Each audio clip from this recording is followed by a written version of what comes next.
see through your love. No, you can see from the start. You can see what I'm made of.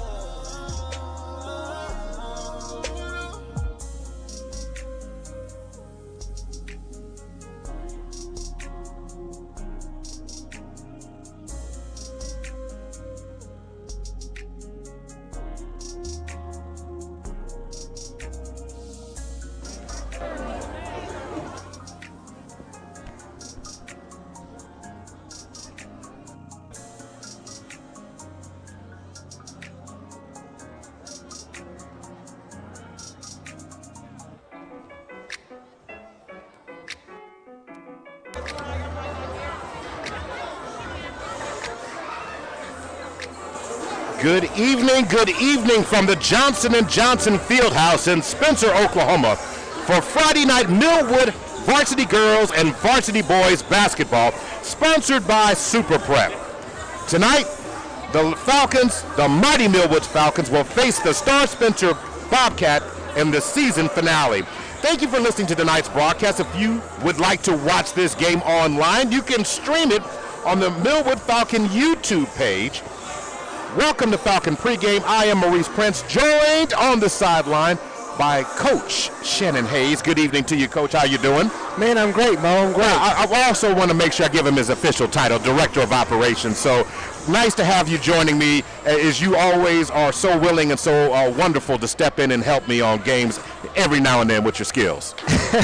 Well, yeah, I'm always glad to be able to help, to be able to provide as much as I can to the experience of our listeners who have been so graciously, and trust me, when things are not going right, they let us know. Oh, yes, they do. Yes, they do. we want to give as much as I can to help out. So glad I can be here. Tuesday night, the Lady Falcons beat OCS 57-41.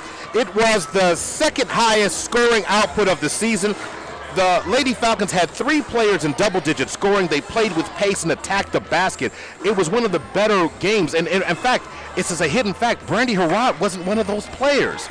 To get that type of performance from Layla Jones on that night, you got it from Rihanna Hill, and getting it from Anae Atchison, that was really, really impressive. This team has so much potential. What do you think, the team is getting ready to enter the playoffs, the chemistry starting to fall together. If this team can learn to get some offensive rhythm, how good do you think this team could be? That can be great, and they're young. And that's probably the most exciting thing to me. I was talking to Coach Albert the other day, and I said, it's just good that we're able to even with the setbacks. Promise went down with her ACL. They battled back from that. Another adversity going to be tonight without Layla, with her dislocating her shoulder on Tuesday night. But how is she doing, by the way? She's doing better. She's better. She's got her arm in a sling, and so hopefully she'll be able to be back with us maybe for district play next Saturday. That would be great. Now how that looks out for the team is, you start getting everybody together. You want to keep them healthy, obviously. And that injury was such a shock injury. I'm glad to see her get up. And, I think the shock of having a dislocated shoulder in itself is very painful. Yes. Then you're like, really, that just hurts just for that. And once it stopped, she calmed down and everything was okay. I'm just glad to hear that she's fine. So tonight, how can this team, Coach Albert, get the most of her team to continue to play on the defensive side of the floor and continue to develop that offensive chemistry? What would you like to see happen tonight? Well, I'd like to, on the defensive end, is continue to limit their fouls. Rebounding would be a good key as well. And really just transition defense. Being able to get back on defense. I'm not sure. I haven't had a chance to really see Star Spencer this year, but that's been what I've seen in other games, is this transitional defense. Getting back, understanding, stop chasing the ball. You got 2 or 3 girls going at one person, communicating, talking on defense. I think once they start having that voice and their vision, seeing the vision of the floor and spacing, I think they'll do a lot better. Yeah, the Bobcats head coach is Shireen Olds. The team this year is 5-14. They've been averaging just about 40 points per contest, giving up about 53. Differential is about 13 points in the negative. They're currently 4-6 in their last 10 games and have and lost their last game, which they played against Heritage Hall, 55-40. So we're going to pause here for just a second and let the PA announcer Okay, we're going to go ahead and get to starting lineups. So we're going to go ahead and confirm that in just a minute. But Anae Atchison, Rihanna Hill, Brandy Harrod, Imani Atchison getting the start tonight.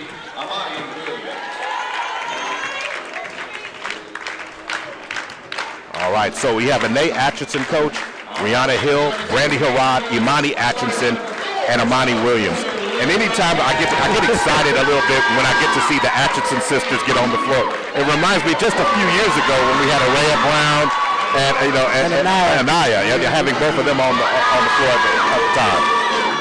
Yeah, it is, and they seem to, and both of them can be some really good pieces that can kind of maintain some things. The younger sister, she was always a three-point shooter, and so hopefully she can get back to that, and they can continue to improve. So, like I say, it's a new lineup, with Layla out. So now you got to see some different things and see how they gel together. But I'm excited to see what is going to happen. And it just gives you some different looks, which as to a opposing team may be a challenge, when you're not knowing who's going to be on the floor. So that just shows the depth and talent that we have and the potential with these young girls. The starter for the Bobcats tonight is Kanaya Brown, the junior.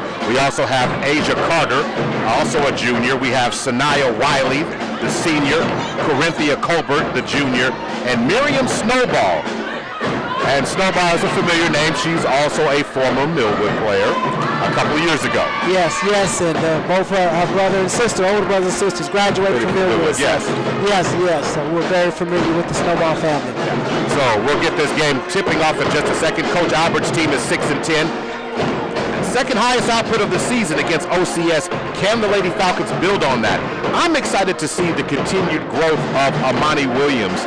Seeing her, she's got the length, she's got the ability to demand and control the post, coach, and I get just excited when I see her. She expends so much energy on the defensive end. Would really like to see her be able to take her time on the offensive side and get those baskets.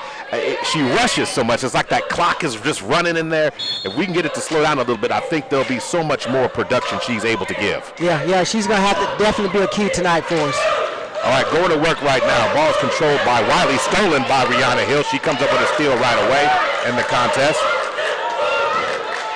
So going to work, Imani Atchison back up top to Harrod. Harrod had 9 points in the last game, but don't get upset, folks. She had 9 points and nearly had a double-double. And Amani Williams is going to step out of bounds. Got caught on that baseline, trying to spin inside there. Yeah, Miriam basically said, hey, she's solid there, so she basically held her ground. Bobcats are going to throw it away. Turnover, trying to get the ball across the timeline. Interesting to see what Coach Albert's going to play tonight. Is she going to extend pressure? Is she going to play three-quarter court pressure? Or is she going to go all the way with full court pressure? Well, and like I say, sometimes that determines on what you got on your bench. And like I say, and then when you're working with a group that maybe is not used to each other, and like I say, depending on what you're able to prepare yourself in the 2 days of practice before today's game. The Bobcats get the rebound, now driving inside, making contact with Amani Williams. Going to call a turnover right there, or a traveling call on Kanaya Brown, who tried to get inside in great position that time by Harrod. Yeah, and like I say, Amani, she stood her ground straight up, and basically the young lady should travel. So Rihanna Hill pulls up for about a 16-foot jump shot. No good for Rihanna Hill. Ball's rolling around, have to be tracked down there by Wiley. Throwing the ball up. Driving again inside the baseline, trying to hit the runner. Shot no good by Brown. Rebound attempt to get it back. It's no good on that shot attempt. Rebound by Anae Atchison into the front court. Here come the Falcons. Set up, ready to go. Rihanna Hill throws it to the corner. Or the back up top to Anae to reset the offense. 6:22 to go on the clock. 0-0 is the score. See if the Falcons can break this thing wide open. Rihanna Hill works it around. Anae on the right wing. Back up top to Imani. Rihanna gets it inside patiently. Double teamed on the ball. Going to be a steal on that one by Asia Carter. Yeah, they're playing that 2-3 defense, and they're basically saying they're forced to bring us outside, and so Snowball sets a screen, sends Harrod flying to the floor. Ball on the right, now back to the corner. Bounce pass, and Carter setting up the offense for the Bobcats. Middle of the floor, looking for some space to operate, goes Colbert. Trap on the edge, Amani giving her no room to breathe, and they're going to call steps on Asia Carter. Yeah, that was pretty much a good baseline trap right there, and so she pretty much had nowhere to go and turnover again. That coming out of the trapping situations makes it difficult. As Amani Williams steps inside, she can't get the first shot to fall. Rebound by the Bobcats. Yeah, and that's where pretty much if she would have been able to just feel where the girl was on her hip, she turned back to the side she's comfortable with. If she had a left, she would have stepped right between the two and left with her left hand. So she's got to get used to knowing where that person is so she can know exactly which side to pin in and position and turn. Amani Atchison getting called for the foul on the other end. First shot, she sends number 13, Corinthia Colbert, to the free throw line. She knocks down free throw number 1. And she misses the second one. The Bobcats track down the rebound. There goes Colbert again. And she drives it inside, going to get 2 shots again. Going to get the foul called on Anae Atchison right now. So right now the Falcons got to do what you said in pregame a little bit there about rebounding. Identify, block, box out, so you don't give up those easy ones. Yeah, and like I say, every time somebody plays Millwood, they're going to play their best game. And so, Star Spencer came out, probably kind of look at maybe a pre-game because, we're in the same districts and regions, so we may see each other again here down the road in a few weeks. All right, coming down with the rebound goes Amani Williams over to Imani Atchison. Rihanna Hill from the corner, 3-point shot, no good. Ball ricochets out, will be Millwood basketball. Yeah, Rihanna just kind of got to pull up on that, get a little more arch under it, get herself comfortable. Right now, the Bobcats are doing a great job of not allowing the Falcons to get easy shots inside, Coach. And to me, what Millwood was so successful against OCS the other night is being relentless on penetrating into the lane to get those shots. Imani Atchison for 3. She can't get it to fall. Amani Williams is going to be fouled, looks like by Miriam Snowball on that one. Yeah, that's a good rebound that she came down with that and said, like I say, Amani, she's got an outside shot. She can be able to, if she gets that rhythm, she can do really well. And that's basically what Star Spencer's doing. They're saying you're going to beat us from the outside perimeter, and that's what they're doing. So they're going to stick with that 2-3. They got some big bodies in there, and they're going to basically force outside shots. And so the Falcons are going to need to get it done a little bit from the free throw line because if you allow the Bobcats to hang around, you give yourself an opportunity to really get beat. I mean, let's just be honest about it. So shot is up, and Amani Williams ties it up by knocking down the free throw. So it's all tied up at 1 right now. 4:42 to go before the end of the first period. Ball to the corner. Colbert has it, drives inside. Across the free throw line, throws it cross court over to Carter. Now Snowball has it in the right corner. Snowball working on Amani Williams. And Amani Williams comes through with the strip steal. Anae comes across the timeline now, drawing the attention of Carter over to Brandy Harrod. Harrod steps into a 3-point shot. In and out, she can't get it to fall. Rebound. Good rim, like I say, they got to keep working on it, and it'll come. They're getting shots, and they're not overshooting it. They're pretty much in the rim and out. So it's just, like I say, you're a visitor, so you got to get a little adjusted to it. Timeout is on the floor right now, and I know what Coach Albert's going to say because the Falcons right now have more fouls than they have points. We're going to stay right here, but I love what you said. I want to talk about that a little bit more. If you put the Bobcats on the free throw line, you're going to give them extended opportunities to keep them in the game. So you don't want to make sure you make that mistake. You want to get the best shot you can by penetrating, driving, kick. Is that what you would like to see in this situation? Because somebody's got to break it open to get an easier shot right now. Yeah, they do, and like I say, they're sinking in. They're basically saying, forcing you out. Matter of fact, there was nobody probably within a few feet of Brandy when she made that shot, and she's probably our best 3-point shooter. So they're not giving us any respect on the perimeter, and they said that's the way you're going to beat us. But like I said, we have to be also be controlling when we are getting rebounds and we're not going over the back. Back to live action. Rihanna Hill comes through with the steal, and this time she gets it inside. She misses. Brandy Harrod does not. Count it. and she's going to go to the free throw line. And that's what I want Brandy to work over on the summer, getting a little more physical and finishing some and ones. If I could, I'd let her play football. You know, that way she would be really more aggressive and can take a lot more of that contact. But that comes as she continues to mature. So Harrod does not knock down the free throw. She misses it. But the Falcons get the rebound that time by Imani Atchison. She kicks it out to her sister, Anae, and she knocks it down. She didn't call glass, but we'll take it. Hey, the bank is open. Shot, three-point shot by Sanaya Wiley is no good that time. And it will be a turnover as the Lady Bobcats get the ball on the end line. So here come the Falcons with a quick burst and now lead 5-1. Ball's going to be deflected out of bounds by Asia Carter. Now back to the Falcons. Inbound play right in front of the Star Spencer cheerleaders. Rihanna Hill throws it up high. Harrod gets it. Easy money. She tries to get the bunny. She can't get it to fall. Harrod misses. Amani Williams picks it up and then scores it. Great rebound. I thought she might have already got called for over the back there a little bit, you know. And they tried to get the steal but slipped, trying to come down with possession. The Lady Bobcats ball right here at the score table, throwing it across court. Now Kanaya Brown gets it over to Colbert. Colbert with a free drive to the basket is going to drive a foul on Imani Atchison. That's her second foul, team foul number 4. So we got to play smart. You know, you got to understand what it is, what the situation is, and just put your hands up and then allow them. That 2 points, if she'd have made it, would have been a lot better than that additional foul. We've got 4 fouls, and we still got 3 minutes left in the first quarter. So they may be on the free throw line come real soon here if we don't get control of our defense. All right, going to let it go again. Colbert misses the free throws, pulled down by Imani Williams. Imani Williams with 3 points, Harrod with 2, and Anae Atchison with 2. Anae back up top, looked at the 3, decided to pass it over to her sister, Imani.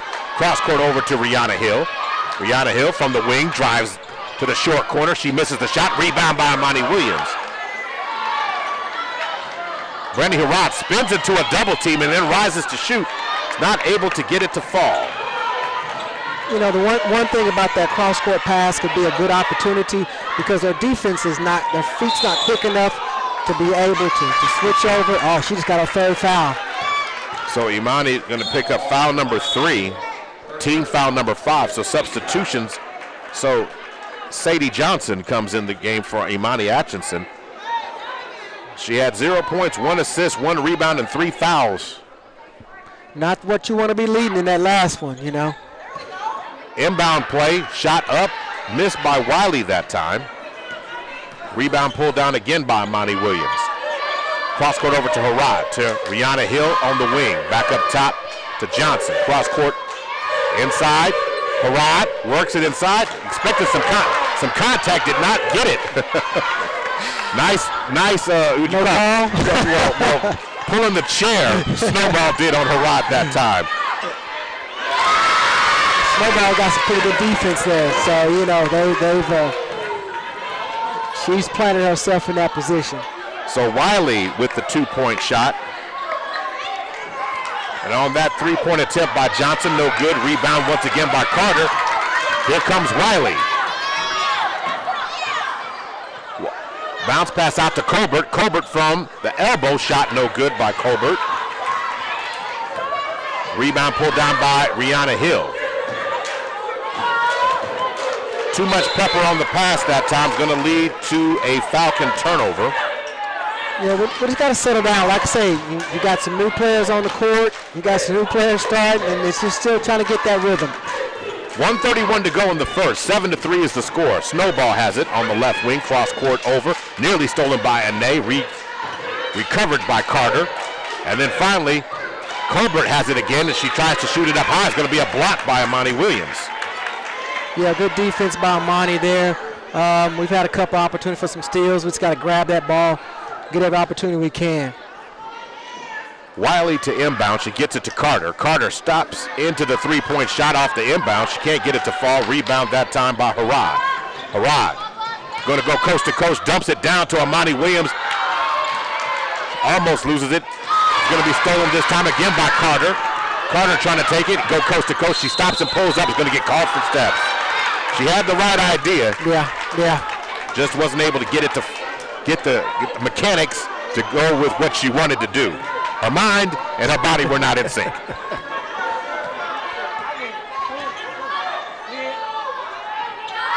So now, ball inside to Amani Williams. Soft touch off the glass, cannot get the basket to fall. Rebound, Lady Bobcats. Ball in the hand now, Wiley, who pulls up for a jump shot. Shot no good for her. Rebound coming up by Harad. Harad with 36 seconds to go. Harad wheels and deals inside, loses it, and Ane ends up with it. Back up top to Ane, right wing. Rihanna Hill, three-point shot, no good. Rebound by Carter. Yeah, we're just still trying to find that outside shot, but like I say, even a pump fake, pull them out, and attack the basket drive, that's really going to give us a lot. We just need to get more of those high percentage shots, get ourselves comfortable, and then be able to step out to. Ane goes inside, a little too strong off the glass. Nothing going down right now. Inside to Snowball, and Snowball's going to get called for steps. And that will be the end of the first. In the first period, with the Falcons leading by the score of 7-3. We'll be right back for the start of the second in just a minute. You're listening to Millwood Falcon basketball, brought to you by Super Prep. Why are interscholastic sports called the last classroom of the day? Because they teach students important life lessons like teamwork, accountability, and perseverance. School sports are so much more than a game. They're about developing the whole person. That's why they're an essential part of every student's education. Encourage your student to participate in the last classroom of the day, interscholastic sports in Oklahoma. This message presented by the OSSAA and the Oklahoma Interscholastic Athletic Administrators Association.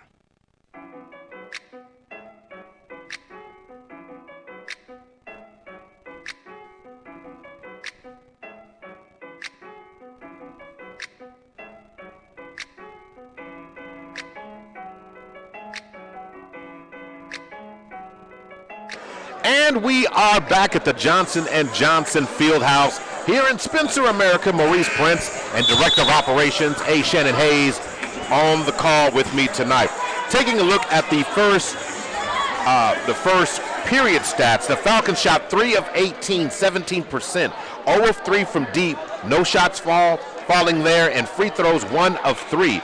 The Lady Bobcats, 1 of 11 shooting, 9%, 0 of 2 from 3, 1 of 6 from the free throw line. So both teams looking to get their rhythm, Coach Hayes, and that's something that they're going to have to do if we're going to see this game explode and to offensive efficiency. Yeah, we're not going to have that 4-2 like they did between Weatherford and Anadarko, so we want to don't get me started. That's a whole other conversation. We could talk about that all night long, because I said something had to go on in that. You just can't convince me at a high school game that you're only going to have less than 20 shots between both teams. As Amani Williams gets it inside for the easy bunny, and she gets it to fall there. Yeah, one team had 4 possessions, the other team had 5. Ball's going to be knocked out of bounds as the Bobcats try to beat the press, throwing it ahead. Amani Williams deflects it out.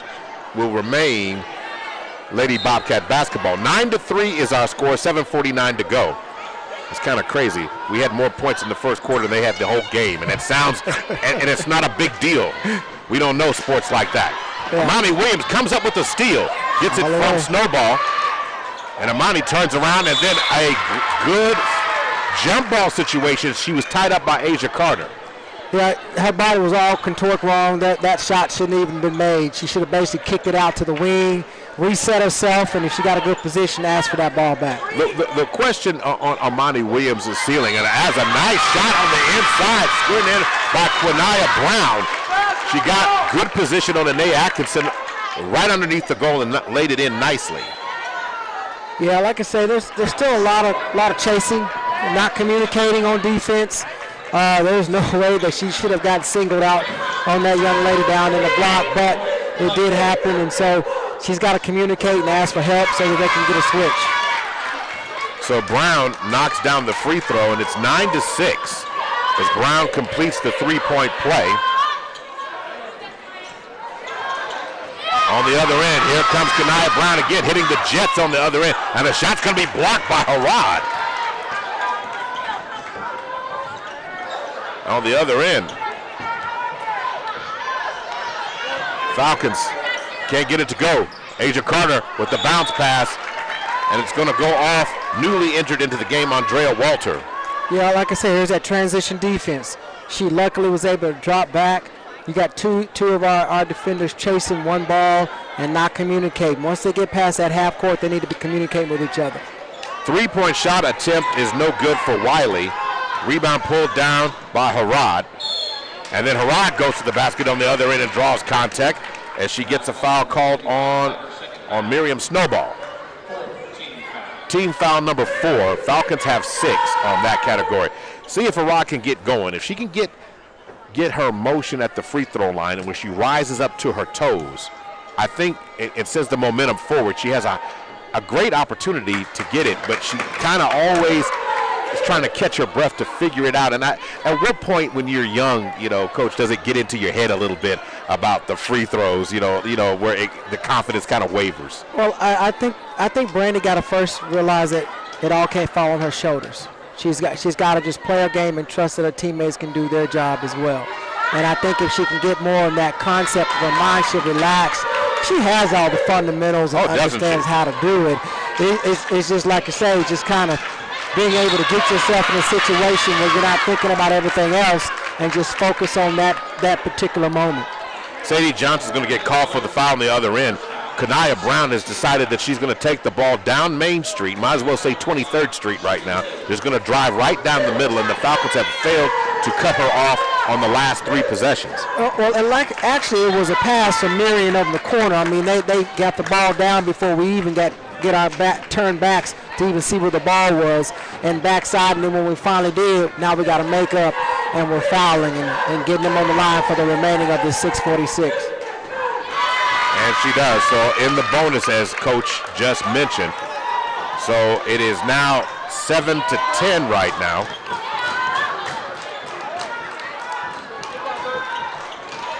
On the wing, Andrea Walter kicks it back up top to Johnson. Back over to Walter. Walter looks at a 3. Does not get the fall, but rebound by Harad, who dumps it into Rihanna Hill, who goes in and draws a foul on Corinthia Colbert. Yeah, good rebound.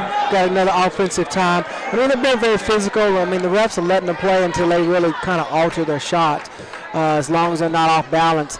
And like I said, we just got to block out the physicality and just focus on the shot, and just really use that square.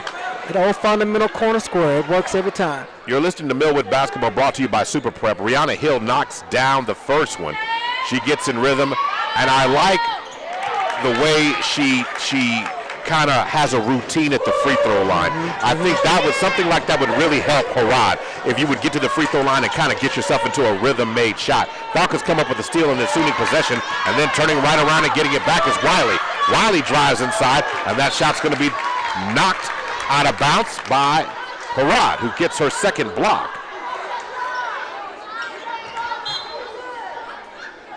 Inbounded to Snowball.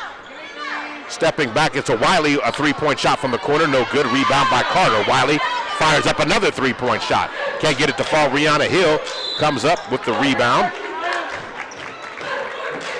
Well, they're almost catching up us on this fouls. So that is team foul number 5, or not, make that number 6, correction. So Rihanna Hill over to Harad. Harad, ball fakes, kicks it over to her, cutting to the basket. Andrea Walter, who gives it back to Harad. Harad still can't get it to fall. This time Harad is fouled by Asia Carter. Harad is a little frustrated. She can't get those easy ones to go, and she's got great position. It's just not falling, Coach. Yeah, there's a little physicality going on down there. I mean, they're definitely making them work hard for it, and so, like I said, which is pretty much our game that we've really been trying to get back on with that 2-3. You're going to get at least 1 or 2 coming at you. So Harad spins, dribbles, rises up, shot is up, and she misses. I think she needs a little side-to-side action because her routine is forward, but she's trying to maintain the balance, and I don't know. I don't know. Maybe I'm overthinking it, but she averages already about 17 points a game over the course of this season. She'd average 24 points if she knocked down her free throws. Yeah, that's a lane violation, so she's going to get another attempt. But, you know, usually when you're shooting, if you determine on where the ball is positioned, tells you what you need to adjust. You know, if the ball's at the front of the rim, you need to put a little more on it. If the ball's at the back of the rim, you need to pull it back off of it. And so she still continues to do the same ritual on it instead of maybe just taking maybe a little half-inch back off that line and maybe see if it'll help her a little bit. And she knocks down the free throw number 2. Maybe channeling the inner Coach Hayes helped her a little bit on that one. Going cross court, Asia Carter retrieves. But you notice it hit that back of the rim again and went in. So, right. So again, maybe a half step back would help. Yeah, it just would help her a little bit on that. Carter throws up a shot, and then going to get the rebound was Rihanna Hill, and she is fouled. And now going to the free throw line, it will be team foul number 7. So to the line should be 1-1, should be Rihanna Hill. She's a pretty good free throw shooter, so coach is going to take her that she's going to take care of it, even though it's a 1-1. Okay, so if Rihanna misses that one, I'll let you take the blame for that one because they always blame the broadcasters when they don't make the free throws. So the shot by Wiley from the corner is no good. They get their own rebound, and then this time on a missed two-pointer is pulled down by Walter. Then driving to the basket and score it for Brandy Harrod, who finally said, I'm going straight to the cup. I don't care what you say. They're going to call the foul that time. Snowball. On Snowball. Mm-hmm. You know, and like I say, that's that transition offense that we need to continue to push because I feel that we have more speed than they do. If we stay in that half-court set, they're able to kind of play more and can keep around this game. But if we can push that ball and keep them moving up and down this floor, I think we will definitely get a lot more points. All right, so losing or missing the free throw that one, but they're going to throw it away.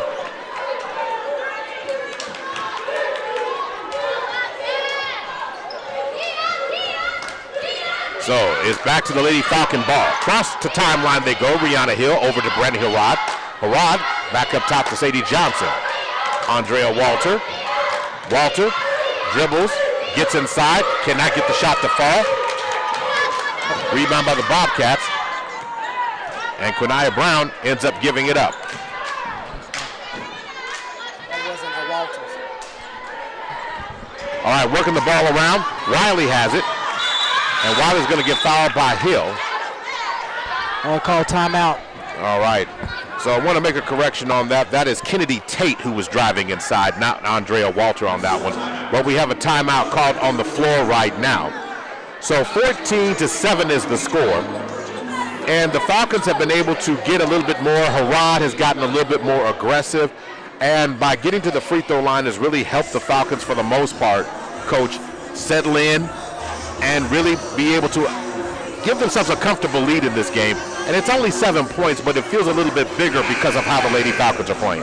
Yeah, and I think that's going to grow as we get in the game, as we get more comfortable. I think that they'll settle in even more. Like I say, it's still a chemistry because, I mean, with foul issues, the starting five is no longer on the floor. You got to move in some more pieces there, so you've had to do some substitutions earlier than probably you want to. So it takes things out of sync, and so you know they'll adjust to it, and then at halftime make those adjustments and come out third quarter. One thing Coach Albert does is adjustments. All right, and reaching around Asia Carter, Brandy Harrod tried to get a freebie. Yeah, and she knows she shouldn't have done that. So that's going to put Carter at the free throw line. 14-7 is the score right now. Carter shoots, knocks down the free throw.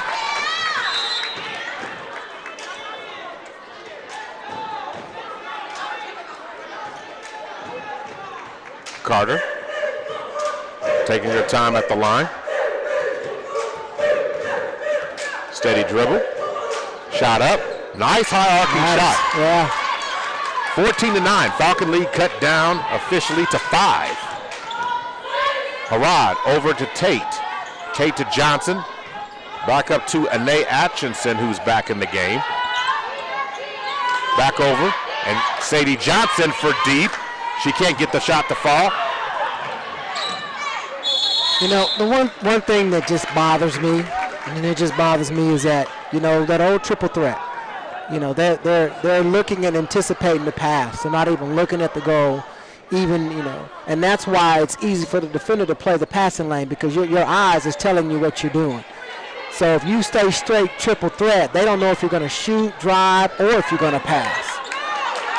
And that way, Wiley steals it from Anae, stops, pulls up for short jump shot, no good, rebound. Chased down by the Lady Bobcats. And once again, Asia Carter's going to draw contact from Harrod. And that's Brandy Harrod's 3rd foul. And to me, those were not the fouls. Those are ones she's giving them, and I don't know if it's fatigue or being a little tired. 21. That was on Walters. That was on Walters, okay.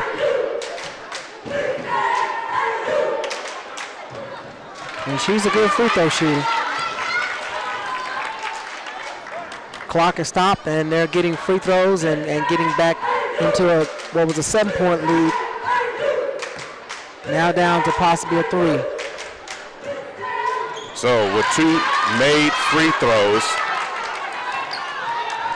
it is officially a 3-point game, and the Bobcats are doing it just like you said from the free throw line. So Anae Atchison, spark plug over to Andrea Walter, to Johnson, and then Walters fires up a 3, shot no good, rebound by Harrod. Anae ball fakes inside, gonna say double dribble on the inside. So rebounding controlled a lot by the Falcons, but they're going to have to do a better job of identifying the Bobcat players. So right now, double team. We're going to still a man-to-man. The Falcons have got to adjust. And it looks like they're playing a little bit of zone here. Ball inside. Shot no good. Attempt by Samaya McCoy. McCoy has it stolen by Kennedy Tate. Harrod at the free throw line, stops, dribbles behind her back, fires it. Andrea Walter ball fakes, drives inside for a nice jump shot. She can't get it to fall. And then on the other end, Amani Williams rushes it and misses the bunny. Yeah, that was just slowing down, slow down. Take your time. So into the corner goes Wiley for the shot. She can't get it to fall, and it's off Kennedy Tate out of bounds. So a tough set of circumstances there for the Falcons, but they've got to do, as you said a little bit earlier, they just got to do a better job of taking their time within the lane. Amani Williams had it right there on the box and could not get it to fall.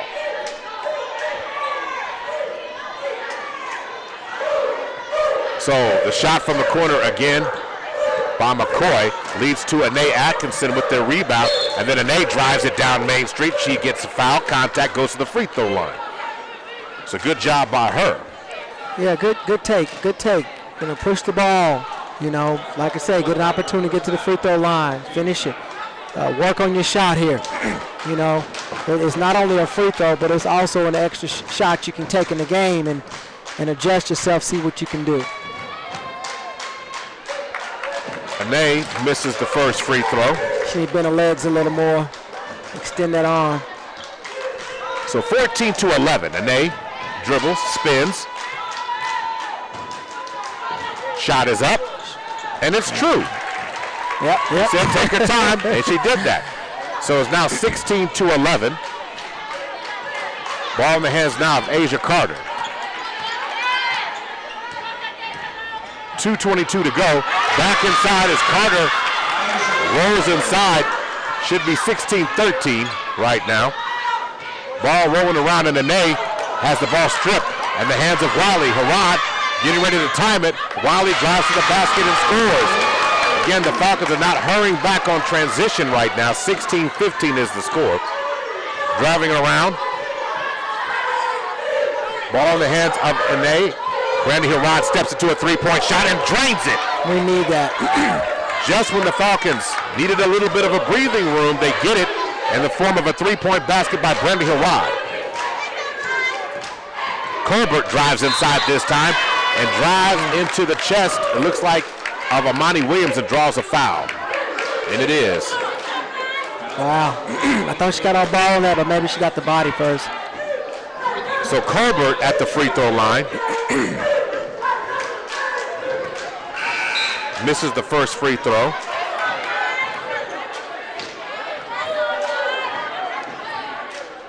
So Colbert gets one more.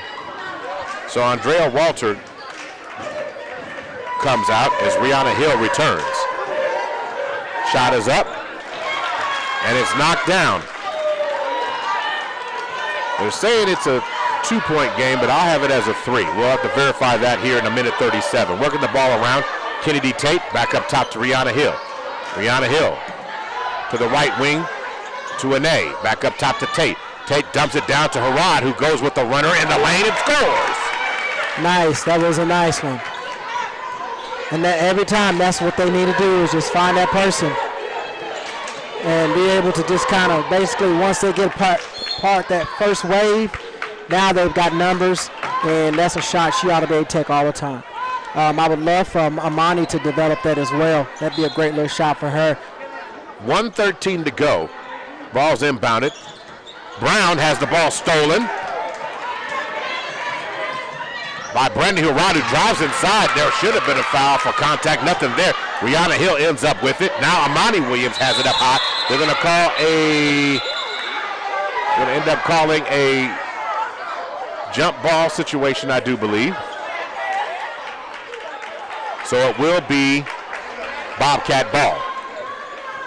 It's the one thing about having a lot of hair. Everybody gets their hair tangled up. There's going to be a little bit of a tie-up. That's what happens in sometimes in girls basketball. And that's what she tried to use the front of the rim instead of shooting off the glass. When you're that far under the basket, you got to use Old Faithful, the glass, and you know it's going to go in. So Colbert tries to drive inside, and they're going to say she drew contact. And she's going to call the foul on Amani Williams, who draws her second foul. Yeah, just moving your feet, and that's the thing about it. Most of these young ladies are running right. They're going right. You automatically should know that. So until you can, in order to defend them that close up, take them to their weak side and force them to continue to stay on that side. Absolutely. Great advice.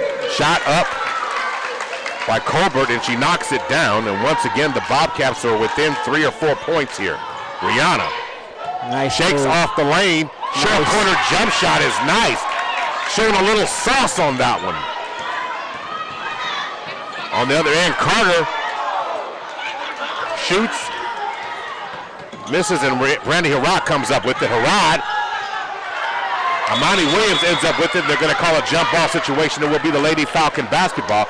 Amani Williams is taking no prisoner when it comes to rebounding. She is. I think playing volleyball has got her to more of an elevation of her game and stuff, and so she's getting a lot more physical in there and getting some offensive rebounds. Ball inside to Amani Williams. She can't get it to fall. Quinette Brown comes through with the rebound on that one. Yeah, and I know it's got to be frustrating to her, Turnover too. or a traveling call against the Lady Bobcats. Say that again, Coach. Yeah, I said, Amani ought to be frustrating, working that hard and not getting paid. That's just be frustrated to you. I just tell the girls, I say, man, don't work all week and don't get that paycheck. Harrod ends up with the rebound and then takes it to the basket herself. Kennedy had on that one. Kennedy Tate with the assist. And then, as time expires, the Falcons burst. And I'll have the score with at least 24, should be 25-17. So we'll take a look at it in just a minute. We'll take a break. This is officially halftime. And we'll be back in just a moment. You are listening to Millwood Falcon Basketball, brought to you by Super Prep. Love's Travel Stops and Country Stores and Perry Publishing and Broadcasting are proud to present the Student of the Month Award. This month's winner is Emaya Self, a senior at Moore High School. Emaya will receive recognition in the Black Chronicle newspaper and on Heart and Soul 92.1 and 1140, as well as on Power 103.5. Emaya Self will also receive a $150 gift card and qualifies for the Student of the Year $10,000 scholarship prize. Congratulations to Emaya Self, a senior at Moore High School, for being selected as Student of the Month. The Soul to Soul Tour is coming to Oklahoma City on February 24th at the Paycom Center. Performances include R&B artist Cam and Lettucey, along with special guest Music Soul Child. Tune in to Heart and Soul 92.1 and call in when you hear Music Soul Child, Lettucey, or a Cam song. The 10th caller will win a pair of tickets to the show, courtesy of your favorite radio station, Heart and Soul 92.1 and 1140. Vote Derek Scobie for Oklahoma County Clerk on Tuesday, February 14th. Derek Scobie will bring integrity, transparency, and honesty back to the Oklahoma County Clerk position. Derek Scobie, man of the people. Remember to vote Tuesday, February 14th, Derek Scobie for Oklahoma County Clerk. Early voting starts Thursday, February 9th and Friday, February 10th. Election Day, Tuesday, February 14th. Vote Derek Scobie for Oklahoma County Clerk. Vote Scobie, man of the people. Paid for by Black Alliance Political Action Committee. Welcome to Kentucky Fried Chicken. Hi, do y'all have chicken wraps? For years, Ben's craving for KFC wraps went unfulfilled. But now, KFC wraps are here. Juicy original recipe chicken, mayo, and crunchy pickles, all wrapped in a soft tortilla. Getting 2 for $5 might be more than Ben can handle. Sure. You want classic or with spicy slaw? There's one with spicy slaw? Grab 2 KFC wraps for just $5. That's finger-licking good. Prices and participation may vary. Limited time offer. Tax extra. From Netflix comes My Dad the Bounty Hunter, an animated action comedy series following close-knit siblings Lisa and Sean, who stow away on their dad's latest work trip, only to discover that their father is an intergalactic bounty hunter. Prepare for laser fights, space battles, and action galore. This series has heart with its elevated storytelling and complex family dynamics that is appealing to both parents and kids. The cast includes Laz Alonso, Yvonne Orji, Priya Ferguson, and Jacoby Swain. Watch My Dad the Bounty Hunter streaming now only on Netflix. Hey, drop what you're doing and clear your schedules. I heard Kohl's added thousands of new markdowns to clearance. And when I went, I saved up to 70% on so much cool stuff. Like cute home essentials, jeans for my whole fam, a cozy sweater for myself, a pair of boots for my husband, and more. So yeah, don't miss out. Get to Kohl's and thank me later. Select styles up to 70% offer ends February 20th. See store or Kohls.com for details. Vote Derek Scobie for Oklahoma County Clerk on Tuesday, February 14th. Derek Scobie will bring integrity, transparency, and honesty back to the Oklahoma County Clerk position. Derek Scobie, man of the people. Remember to vote Tuesday, February 14th, Derek Scobie for Oklahoma County Clerk. Early voting starts Thursday, February 9th and Friday, February 10th. Election Day, Tuesday, February 14th. Vote Derek Scobie for Oklahoma County Clerk. Vote Scobie, man of the people. Paid for by Black Alliance Political Action Committee. Did you hear about Taco Bell's apology? Yeah, they apologized for going too far with their breakfast. Like the naked egg taco and chicken biscuit nachos? It was too much. All you need in the morning is tasty, simple food. Like the breakfast crunch wrap. Fluffy eggs, melty cheese, sausage, crispy hash browns, wrapped in a warm tortilla. Or, as some call it, a breakfast crunch thing. Grab one today, only at Taco Bell. At participating U.S. Taco Bell stores during breakfast hours only until 11 a.m. while supplies last. Contact local store for hours and participation, which vary. The soulfulness of Kim. And the soulfulness. Oklahoma City, I'm Miles Perry, and I want you to tune in to my show, Super Prep Live. Super Prep Live takes an in-depth look at the Oklahoma high school student athlete and what makes he or she become great at what they do. Super Prep Live can be heard on OKC's CBS Sports Radio 105.3 and Instagram Live. Make sure you tune in and learn about the next great student athlete on Super Prep Live with me, Miles Perry.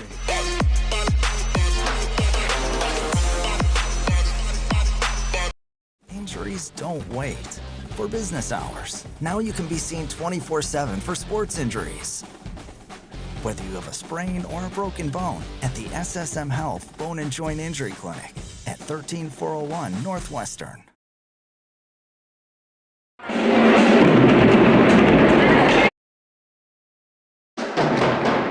Welcome back to Johnson & Johnson Court here in Spencer, Oklahoma's Super Prep Halftime Report.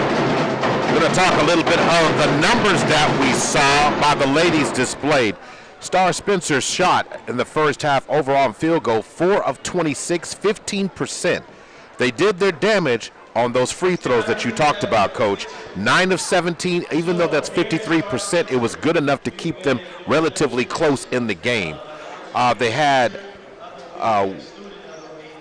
19 rebounds and 1 steal in the contest and 10 turnovers in the first half, what the Falcons were able to take advantage of. Team numbers for the Falcons, they ended up shooting 8 of 32, 25%, 7 of 14 from the free throw line, 50%, from deep, 1 of 8, 13%. One Lady Falcon in double-digit scoring, that belongs to Brandy Harrod, who had 11 rebounds. And the first, she's got a double-double. 10 points, 11 rebounds, 1 steal in the first half alone. And it's very, very impressive for what she had. Rihanna Hill had 5. She also had 3 rebounds, and she had 2 steals overall. And Nate Atkinson with 4 points, 1 assist, 1 rebound. And that's pretty much her stat line. Oh, Amani Williams with 5 points, 6 rebounds in the contest, as well as 1 block and 2 steals. So I want to say one thing. When I hear those numbers, what stood out to me was the shots just didn't fall for the Falcons. 32 of those shots, I want to say at least almost half of them, Coach, were inside the painted area where you want them to be. They just didn't fall. So to me, if I'm Coach Albert, I'm saying to my team, keep going, keep working, because that shot will eventually fall down. And I just like the aggressiveness we saw from the team in the second quarter. Although Star Spencer woke up, they did. The Falcons outscored them 17-14. It's just worth noting that the Falcons found their success in that painted area. Yeah, and if you talk about those 32 shots, I definitely know at least 10 of them are second chances.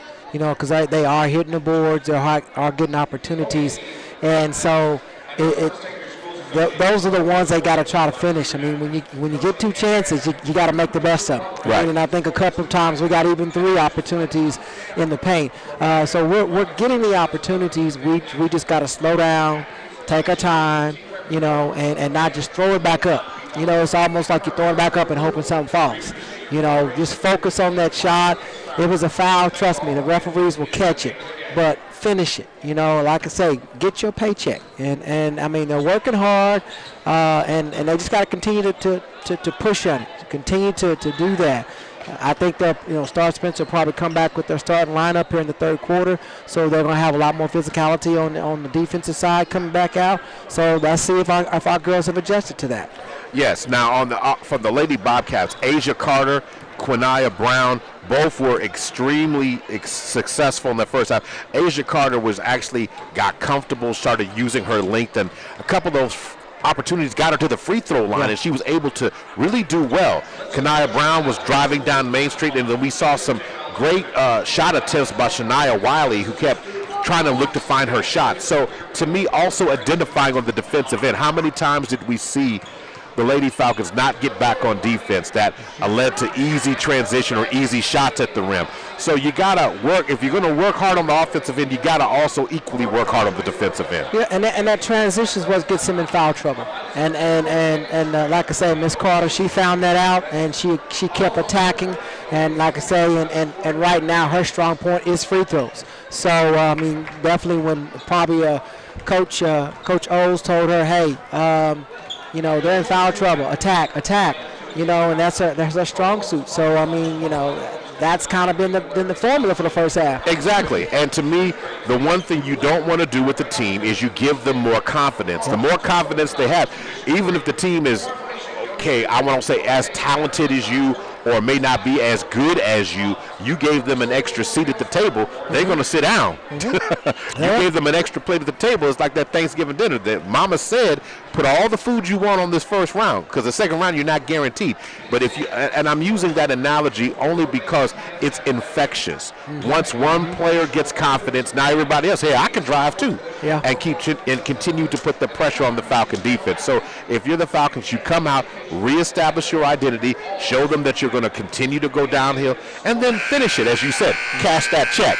You did all the work, but you gotta cash the check. Gotta cash the check, you know. And I believe in Spencer, the bank's open late. If you could just get there, I believe you'll have another opportunity. Yeah, and I don't think that check's gonna bounce, you know. So we leave the bouncing only for the ball. How about that? Exactly. Well, you know, like I said, sometimes, you know, when I was coaching, the frustration I would have is that sometimes the girls would play down to the level of their competition, and that can also kind of be cancerous in terms of that. So you know you can push and do a lot better, but then you're playing to that level of competition, and your game starts to fall. All right, time to start the second half of this one here, folks. So the third period is live and well. And a turnover on the opening possession here. And here come the Falcons. Ane from just inside the three-pointer. A deep two from the corner. She gets it to fall off the Brandy Harrod assist. And it's 26-17. Shot on the other end is missed and chased down by Imani Atchison, who's back in the game right now. So you got Rihanna. And Rihanna was sent to the floor, no foul. Don't know how that's not a foul.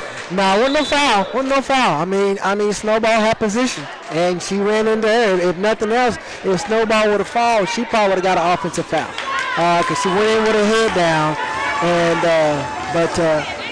yeah, that was. I mean, it was tough to see. I mean, it's one of those type of things. And Coach Albert is discussing it with the official. She may have her hands up, but again, you said it. The player put their head down to drive, and you ran into the wall. But when a player is dislodged from the ball, it just looks more violent than it probably is. But I'm just pointing that out. It's like in those days when Shaq fouled, it could be a technical foul. But when Shaq was fouled, it was just an ordinary foul. Yeah, it didn't mean that you weren't on the floor picking up your teeth. Exactly. All right, Harrod's going to inbound the ball. Rihanna Hill now has it back inside to Harrod. Harrod going to work, spins, and a turnaround hook shot, and she gets the shooter's roll, and she knocks it down off the Rihanna Hill assist. Harrod has 12 on the night, 28-17. Falcons up by 11. Carter to the corner. Falcons are in a 3-2 zone. Snowball has it. Snowball drives inside. Contact made. It's going to be stolen this time by Harrod. And then hitting with the Euro goes Rihanna. I didn't know if that was going in or not. Oh, it was a beautiful arcing shot. It's going to be a steal there by Ane to the basket, and she knocks it down. 32-17, 6:28 to go. And a timeout's going to be called here by the coaches.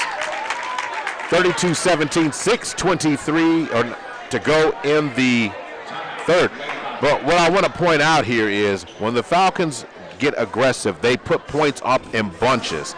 So 32-17, a nice little spurt there, a spurt of about 5 points. And in the quarter, the Falcons are up 8-0, 8-0 run to start the third period right now. And I just like the continuous pressure they're putting on the Bobcats and continuing to extend the lead. Well, you notice they came out in that 3-2. And so basically they started playing that man-to-man, which I think is where they got in foul trouble. And so now by doing that, Star Spencer adjusted with a different type of almost a 5-out offense. And now you're basically going away from what you're comfortable with. True. Now, what would you say if you're going to break down a zone defense, what is Star going to have to do against this Falcons that have length and have speed and quickness to recover as Wiley shoots the three? She can't get it to fall, and they're going to say it went out of bounds there. What do they have to do? I mean, in terms of how do you break down a zone? Well, basically what they're going to have to do is they're trying to eliminate, I think, really the drive from basically Carter. And they're trying to force someone else to kind of beat them. if they can keep the ball out of Carter's hands, and then, like I say, with the 3-2, you've got number 4, Wiley, who's trying to doing the three-point shooting. You eliminate those 2 best players, and you're finding somebody else to try to beat you. All right. Tough scramble underneath on this last possession. Harrod and Amani Williams hit the deck on this one. Amani Williams is going to come out. Coach wants to make sure nobody's getting hurt here in the second half here. Maybe check the floor and make sure it's not too wet. So no fouls called on this possession here. So it's 32-17. Ball goes into the corner. It's going to be thrown out of bounds by Ane, who put too much pepper on it. Yeah, and I don't know why you don't rotate the ball. I mean, move the ball, make the defense do something. I think when you basically go back to the same corner where you come, you don't make the defense do no work. So, you got to be able to rotate the ball, attack the gaps, and make them move. Carter now gets it over and goes through the legs of Colbert. Turnover for the Lady Bobcats. So here we go. Rihanna's going to get it into Ane. 5:37 to go. Ane across the timeline. To the corner to Rihanna. Amani Williams reaches some contact and gets it to a cutting Amani Atchison, who scores the basket. Great vision, great back door, and that's what I love to see when you're constantly moving. That's the one thing that a zone can't adjust for, is because you're in a zone, you're playing in an area, and when you turn your back, she cut that back door and that gap was wide open. All right, that ball's knocked off of Wiley, and it's going to be a Lady Falcon basketball. Good defense by the Falcons. That Falcons are playing a much better version of defense. And Amani Williams turns inside, spins patiently in the lane, and drops it in. Nice assist on that one once again by Rihanna Hill. She made it to the ATM in time. Rihanna Hill ends up with the steal this time. And then she goes coast to coast. But Brandy Harrod scores off of the Rihanna Hill miss. Falcons. They're starting to heat up a little bit more. Harrod with the steal. Up to Rihanna Hill. Rihanna to the basket and scores. And the Falcons are blowing the doors wide open off of this.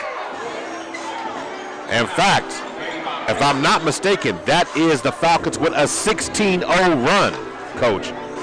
Yeah, they've come out and made some amazing adjustments here in the third quarter, and they're starting to pay off. Like I say, putting Brandy at the top of that, if we did a 1-3-1, she plays that as well. Like having Rihanna on the wing, she's quick. So, and even a little Amani, she's doing a great job. Atkinson, she's coming out, the trapping. I mean, they're throwing some different things, and that half-court press right now is really starting to bother Star Spencer a lot. Now, that consistency and then the Bobcats not being able to get into any offensive flow, the Falcons have been stifling with several steals in the third. In fact, let me just take a look at that. Just in the second half alone, the Falcons have 3 steals in the third already. And that means that you got them thinking about the passes that they're making. They're thinking about everything other than being able to get shots off. And the good thing is that the foul counts are 0. Yeah, I mean, the Falcons are playing defense with their feet. So So you've made those adjustments. You understand how the officials are calling it, and you're not being as aggressive, but you're waiting and seeing how you can exploit opportunities for the passing lanes.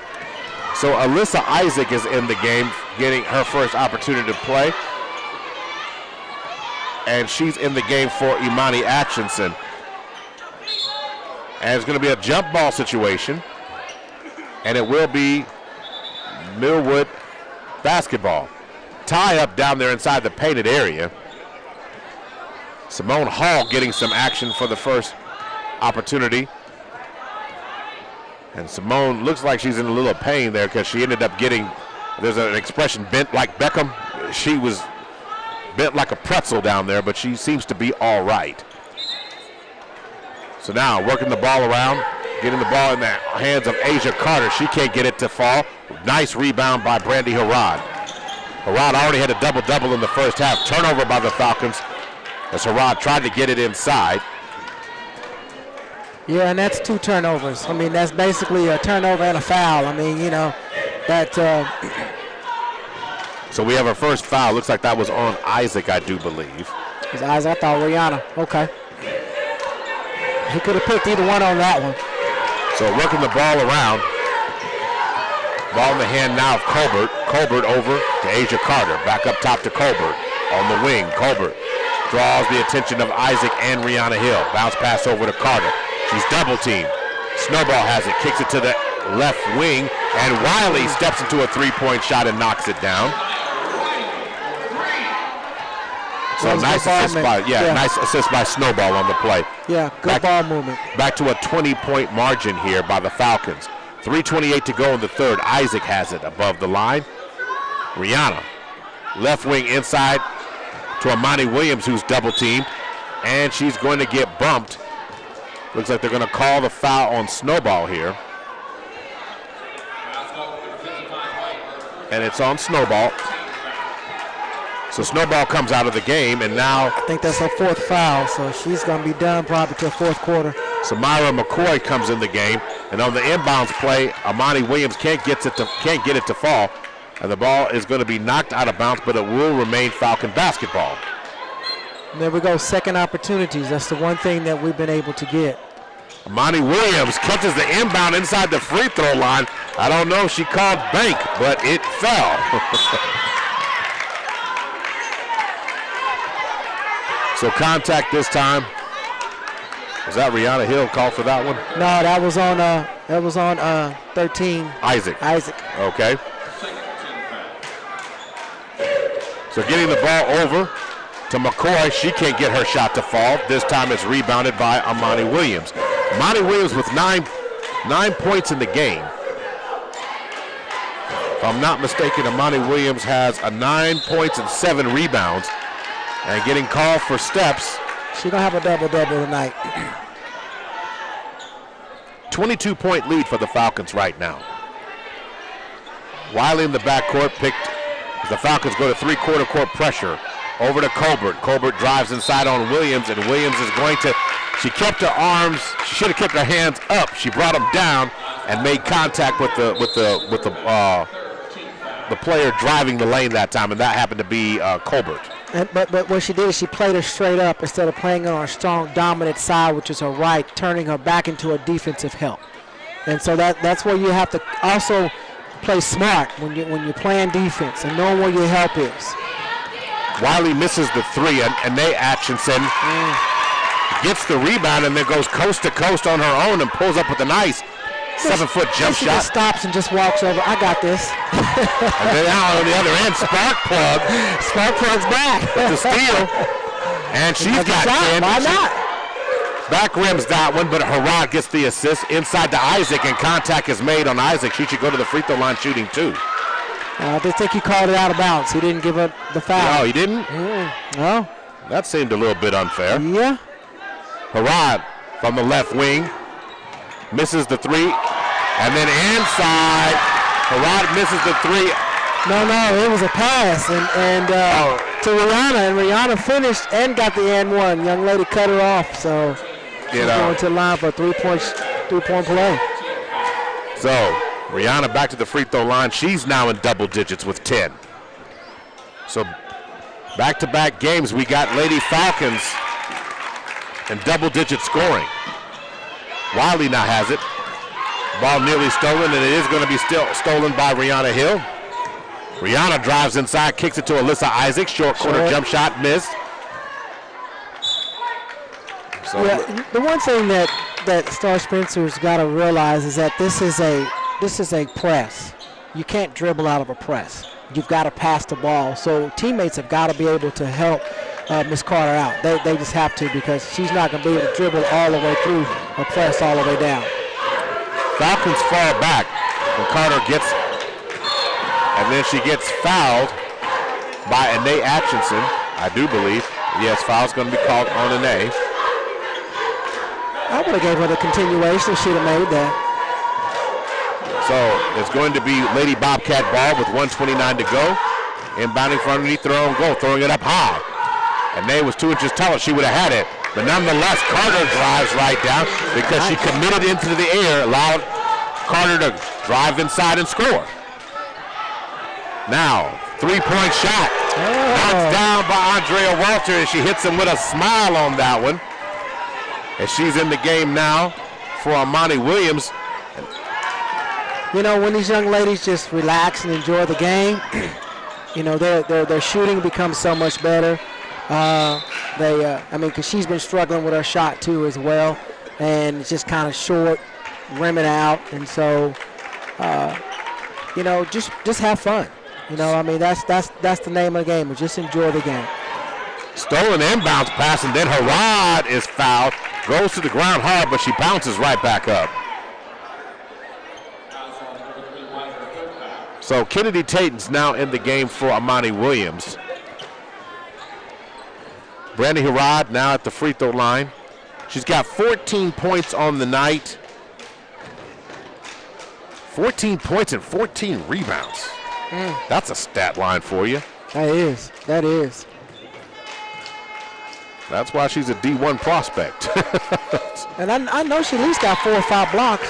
Yeah, well, that was just the quick stats. I will get to the in-depth stats in a minute. You just want to press me. You just want to press me. That's all right. Harrod makes the free throw. Say that. But you notice how you see her free throws now. You see her now that she's adjusted and they're swishing. She's and she stepped a little inch back too. A little bit further back. Somebody was listening. She misses that free throw that time. Rebound pulled down by the Bobcats. So Quinaya Brown, shot is no good. So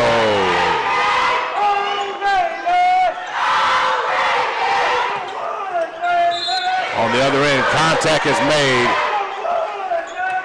as Wiley tries to drive inside. They're going to draw contact. Team foul situation. 3 team fouls for the Lady Bobcats, 5 for the Falcons right now. Harrod stepping out on Carter. Carter screened and drives to the basket, and she can't get it to fall that time. Rebound by Brandy Harrod.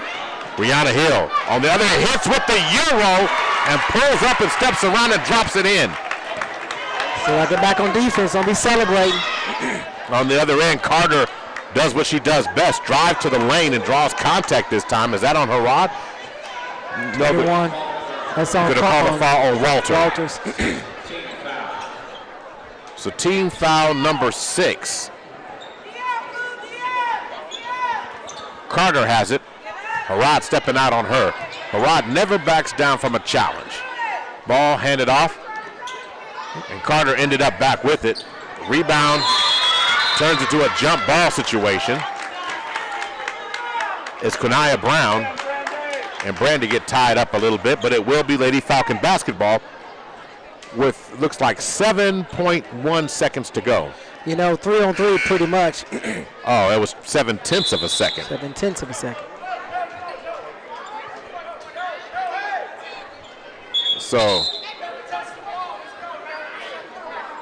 So they got to reset the clock.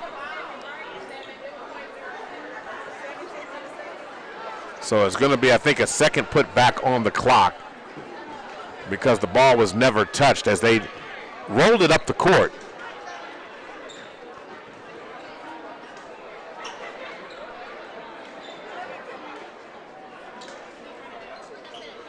So they're going to have to get it back down, let the clock run down till they get it to the proper seconds up. But 53-22 is the score. Now, since we are waiting in this situation and Coach Hayes had to know, Brandy Harrod, stat line is this: 15 points, 3 assists, 15 rebounds, 7 of them offensive, 4 steals, and 4 blocks. That sound like Jalen Williams on the Thunder the other night. You know? That's what I'm saying. That's a stat line for you right there. That is a stat line for you. And in the quarter, the Falcons have outscored the Bobcats 29-5. That was my next question, because I'm like, you know, it's 53-22. So I'm thinking we've had probably a quarter that we had more than what we did the whole first half. Exactly. I mean, you've put up more points than you had. We had a total of 24 first half points, 29 in the second half, and that's only in the third quarter. Wow. So they put 6.7 seconds on the clock. So now Harrod has it, and that will be the end of the third period. With the Falcons leading by the score of 53-22. We'll take a quick break. We'll be right back. Listening to Millwood Basketball, brought to you by Super Prep.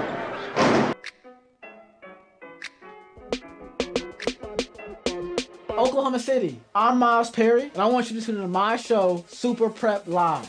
Super Prep Live takes an in-depth look at the Oklahoma high school student athlete and what makes he or she become great at what they do. Super Prep Live can be heard on OKC's CBS Sports Radio 105.3 and Instagram Live. Make sure you tune in and learn about the next great student athlete on Super Prep Live with me, Miles Perry.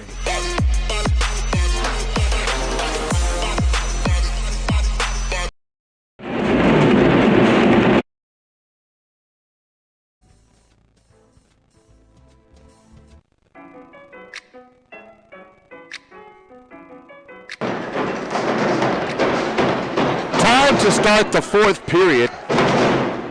Majority of the statistics we gave you before the break, they teach you not to do that in broadcasting school. You're supposed to have something to come back and talk about. But 29-5 is what the Falcons were the damage they were able to compile in that third. And it was really about the aggressive play, getting to the free throw line, and then all of a sudden, all the shots that they were missing in the first half, Shannon, just started coming down. It did. I mean, and it wasn't just from one player. I mean, you know, you had Anae Ackerson. You had also Rihanna's shots. You had Amani. You had Brandy. I mean, you had four people that was a combination, and even Walters coming off the bench with her nice three as well. I mean, that was a combination, and that's what you really want is more of a balanced attack, and that's really good to show what potential we have with this team. Absolutely. So Rihanna is taking an early break here as we start the fourth here. We've got Kennedy Tate, Sadie Johnson, Andrea Walter, and Brandy Harrod and Anae Atchison on the floor right now. Missed shot by the Bobcats, pulled down this time by Walter. Walter fires it across, and Brandy Harrod is going to get fouled. Foul's going to be on Quinaya Brown. So team foul number 4. Inbounded to Harrod. Stolen by Wiley, who timed it, remembered the play, and then drives into the lane. Can't get it to fall. This time it's pulled down by Walter. And controlled by the Lady Falcons. Back to Harrod. Harrod. That was Kennedy. They look so much alike. Yeah, I'm sorry. Yeah, I did. It's not Walter. You're right. Yeah, I got to do better. I got to do better. All you know what it is? It's the long hair, and they're both wearing 2s. And so if you don't wait to see the number 401, you get messed up. Yeah. And I messed up. So Harrod misses a 2 that time. Rebound by the Bobcats. So now coming around goes Aja Carter, who drives all the way to the basket. She's going to be fouled on the floor, but it's going to be a 1-and-1 situation. Foul's going to be on Brandy Harrod, so that is her third foul. So now 1-and-1 goes Aja Carter. Yeah, say free throw shooter. She's gonna ice these. So Carter at the line. Steady dribble. Carter's shot is no good, and it goes out, and it will be Lady Falcon basketball.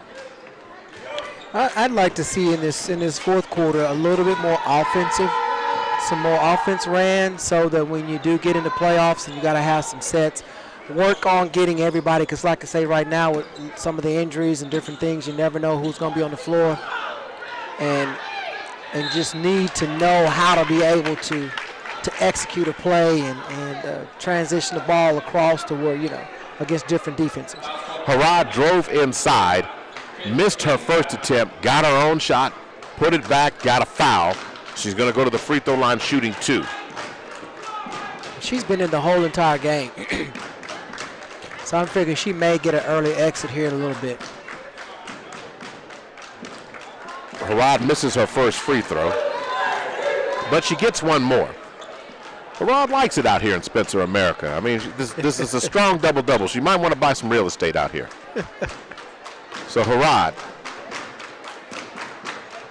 taking her time, bouncing a little left to right, spins the shot, front rims it, but it's pulled down by Kennedy Tate on the rebound that time. Then it's going to be stolen.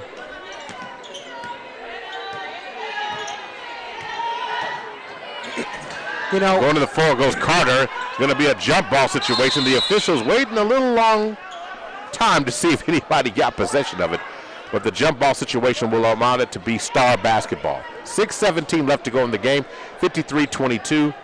Falcons up by 31. You know, and looking at their Star Spencer's offense, it kind of reminds me when Shireen was playing here, and we had to play against her, and she was pretty much their primary star. And she went to the free throw line. We got a lot of fouls that we committed, and number 3 is kind of reminded that same concept of what they're doing with her. It's just trying to being the best player. You know, you're gonna get some opportunities where you're gonna get to the free throw line, so you got to make the best for your opportunities. So. Harrod scored on the last Falcon possession with a beautiful spin move going left, which she is a lefty, and then finishes off the Anae Atchison assist. So now, returning to the game, goes Snowball. She's got 4 fouls and getting a chance to get a breather, goes Samaya McCoy. So Asia Carter back at the free throw line, shooting 1 and 1.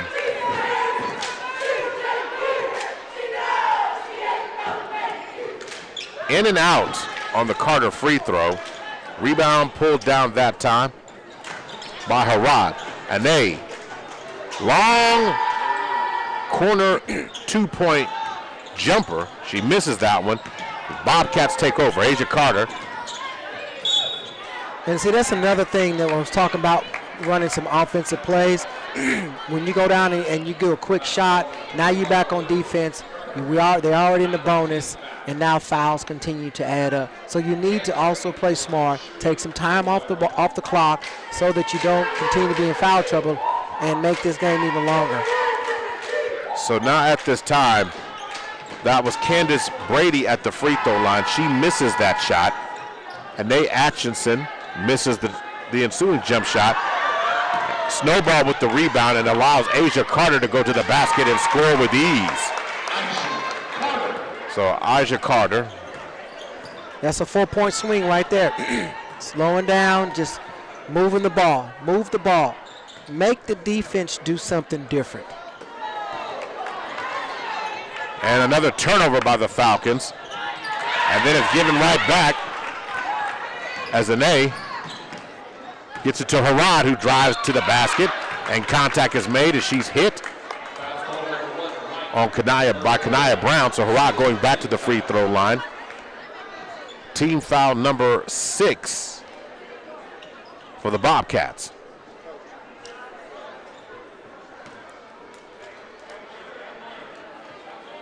So Harrod back to the free throw line. 17 points on the night. She can get 18 and 19 here.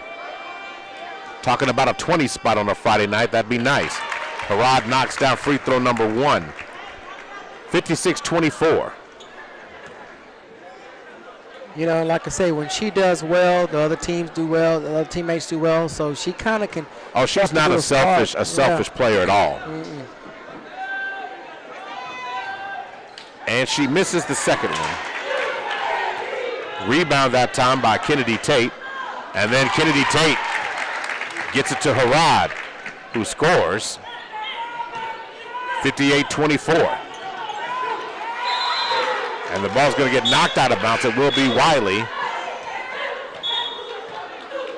as Asia Carter comes out of the game. Or make sure I correct that. It is Quinaya Brown that's coming out of the game. This Carter's got to stay in the game. Carter, step back 3-point shot. Contact on the shot. So she's going to get 3. Harrod kind of looks confused. Foul's going to be called on Anae Atchison. Okay. Her fifth foul, and Anae Atchison's night is over.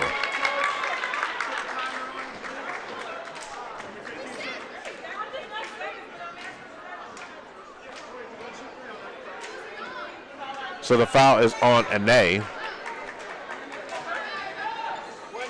So again, they're trying to get a substitution in. So coming to the game, getting her chance to get some action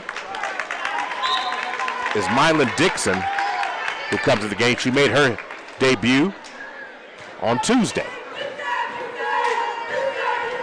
So Aisha Carter at the free throw line.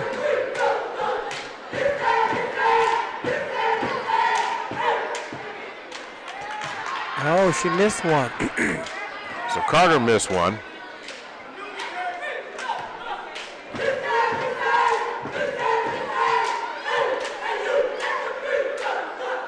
Carter knocks down the next one. Remember, she was fouled on a three-point attempt.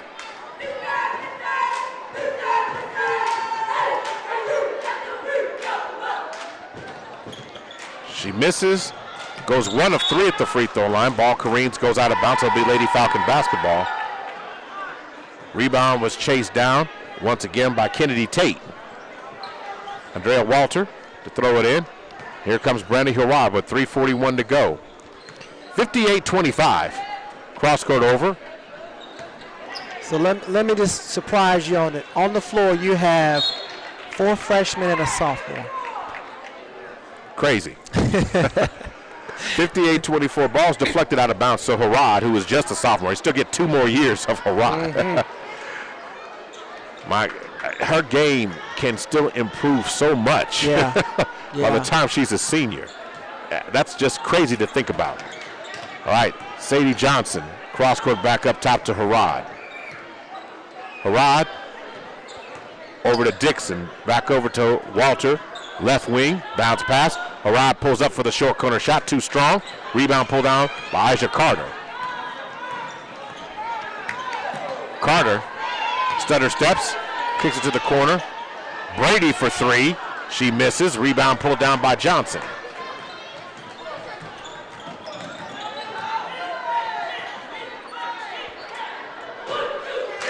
Three-point attempt by Walter is no good, but Dixon gets it and she scores it. I didn't know she was a lefty.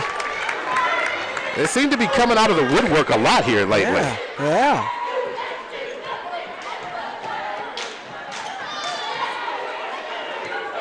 So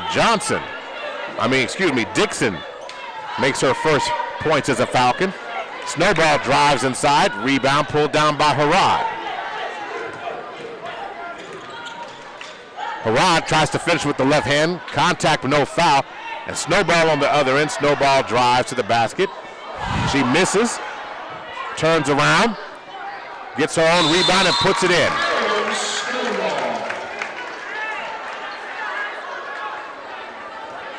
So 60-27, 159, and a mass substitution is Harrod's night is down. Rihanna Hill comes back in. You got Imani Atchison, Alyssa Isaac, and Amani Williams all on the floor now. On the other end, Amani Williams gets the 2. I just need her to keep getting comfortable with that. She now is in double digits, and this time, okay, so fouls on number 15, Amani Williams. That's team foul number, her 4th foul. So Aisha Carter back at the free throw line, 62-27, 1:35 to go. Falcons are going to finish the regular season with 2 straight wins going into the playoffs. That's really great momentum as they go into districts next week. Yeah, this would be really good for them. Get some rest, get Layla back.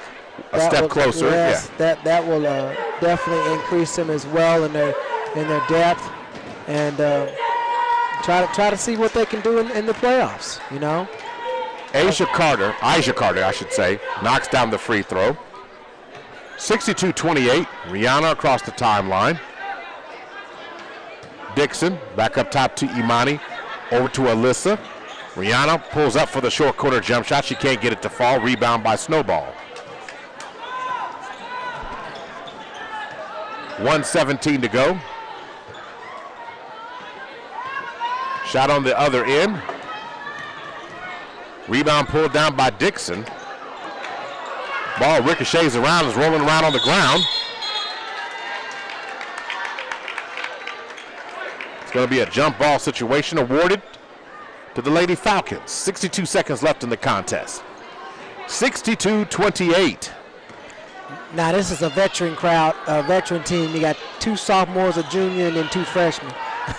He said a veteran team.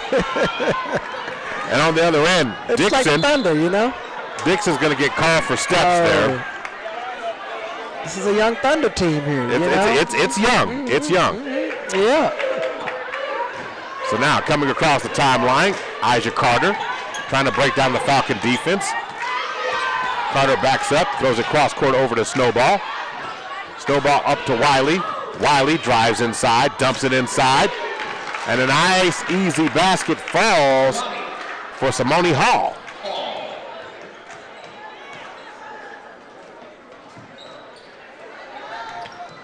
Drives inside, goes Dixon, and Mylan Dixon gets her second basket, knocking those nerves right off. Stolen by Imani Atchison, and then she's going to get called for steps there. Imani just comes up the court smiling. 34-point lead. As 6.8 on the clock. Carter. Rihanna stepping to her, forcing her. And Carter shoots a running three-point shot, no good. Rebound by Isaac. And that will be the final play of the night, 64-30, as the Falcons are victorious.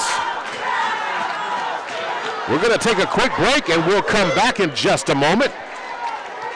Look at the stats, give you the player of the game in just a moment. This is Millwood Basketball, brought to you by Super Prep. The soulfulness of Kim. And the soulfulness of Lettucey. Come together for the Soul to Soul Tour. It's Soul to Soul. February 24th in the Paycom Center. It's Kim and Lettucey together. With special guest, Music Soul Child. Girl, I know this might seem strange, but let me know if I'm out of order. Get tickets at Ticketmaster.com. The hottest tour of 2023, Soul to Soul. It's Lettucey,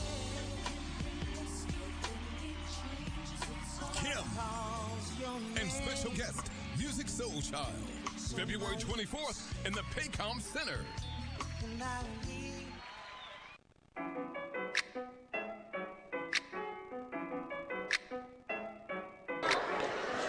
Before we get to our intermission break, I want to take a quick look at the statistics. The Falcons were victorious once again by the score of 64-30.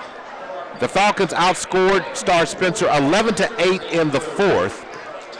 And so taking a look at the core numbers, the Lady Bobcats finished the night shooting 9 of 44 from the floor, 20%, 11 of 24 from the free throw line, 46%, and 1 of 12 from the three-point line, 8% overall on the night.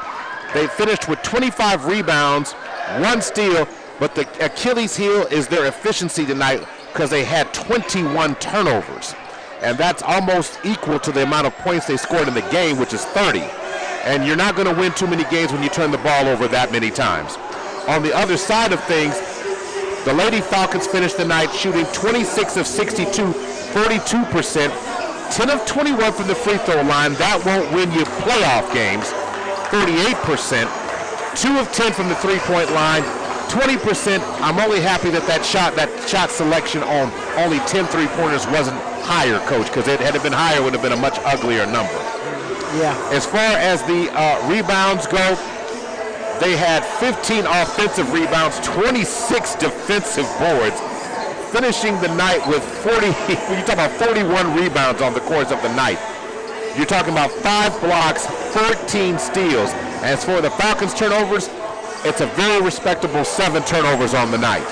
So those are the team stats. And you get into individual numbers, it's going to be, I think the player who needs to get recognized as player of the game is going to be relatively easy. Anae Atchison had 10 points, 4 assists, 3 rebounds. She did foul out with 5 fouls, 1 steal in the contest. Rihanna Hill, 14 points, 3 assists, 3 rebounds, 2 fouls, 4 steals on the night. Brandy Harrod, 20 points, 3 assists, 18 rebounds, 4 blocks, and 4 steals in the contest. Just an amazing stat line. Then you got Miss Mylan Dixon. She came through. She had 4 points, 1 rebound, make that 2 rebounds, a steal in the contest, and 1 turnover. Imani Atchison, 2 points, 1 assist, 1 rebound, 3 fouls, 1 steal in her night. Sadie Johnson did not get into the scoring sheet. She did have 1 foul on the night overall. You have Alyssa Isaac, who had 1 rebound, 2 fouls on the night. Amani Williams, 11 points, 1 assist, 7 rebounds, 4 fouls, 1 block, 2 steals, 1 turnover on the night. And Andrea Walter with 1 3-point shot, but she had 3 rebounds, 2 fouls in the contest. And that, Kennedy Tate, 3 assists, no points, 3 assists, 3 rebounds on the night, 1 steal and 1 turnover, and that is the full stat line for the Falcon ladies tonight. So if you got to give a player of the game, I don't think we really have to have a large discussion about it. I think it's relatively simple. It's Brandy Harrod. Yeah, most definitely, yeah. I mean, she played a complete game. Besides a triple-double. I mean, other than that, I mean, you score a little 20 points, 18 rebounds. That's an amazing number to be able to have. And then, like I say, the other tangibles in terms of her blocks and steals. And like I say, that's an amazing attribute. So, yeah, she's definitely player of the game. But I love that it took you a long time to tell me the stats. That shows that there was a lot of production. Exactly. You know, so I'm just excited about that, to see the kids being able to start to participate and get involved, and they seem like they were having fun. I don't think I've ever seen Walter smile. I don't think I've ever seen her smile. I mean, she smiled after that. So I mean, that's having fun, and that's what it's about. You know, enjoying the game of basketball. All right, it's time for us to take our intermission break. We only need 3 minutes because the boys are going to start right away. Need to get ready for Coach Michael Jeffries and get his team ready to play tonight. We'll talk about the Falcons in just a moment. You're listening to Millwood Basketball, brought to you by Super Prep. From Netflix comes My Dad the Bounty Hunter, an animated action comedy series following close-knit siblings Lisa and Sean, who stow away on their dad's latest work trip, only to discover that their father is an intergalactic bounty hunter. Prepare for laser fights, space battles, and action galore. This series has heart with its elevated storytelling and complex family dynamics that is appealing to both parents and kids. The cast includes Laz Alonso, Yvonne Orji, Priya Ferguson, and Jacoby Swain. Watch My Dad the Bounty Hunter streaming now only on Netflix. Paid by Upper Level Rewards. Hey, where did you get all that cash? You mean this $750? Yes, that $750. Where did you get all that cash? Since it's February, I went to FebruaryCash33.com and got $750. You got $750? Yes. Just go to FebruaryCash33.com this month and follow the simple instructions on the site. Once you finish, the $750 is yours. It's that easy to get $750? It is, but only in February. You just answer the basic questions on the site, pick from the deals they show you, and get $750 sent to your Venmo or PayPal. I'm always short on cash. I'm going to FebruaryCash33.com right now to get my $750. Ready to get your $750? Get started right now at FebruaryCash33.com. Remember, this offer is only valid in February, so go to FebruaryCash33.com. Just go to FebruaryCash33.com. Follow the simple instructions and get your $750 fast and easy. Go to FebruaryCash33.com. That's FebruaryCash33.com. Don't wait, it's this month only. Go to FebruaryCash33.com. FebruaryCash33.com. FebruaryCash33.com. FebruaryCash33.com. My dad has a cold, but also has high blood pressure. That's why I got him Vicks DayQuil High Blood Pressure for max strength daytime relief. Unlike some ordinary cold medicines, it's specially formulated for people like my dad. DayQuil High Blood Pressure is sugar-free, alcohol-free, and decongestant-free. Vicks DayQuil High Blood Pressure. The daytime, non-drowsy, coughing, aching, fever, sore throat, cold, and flu for people with high blood pressure. Like my dad. Medicine. Use as directed.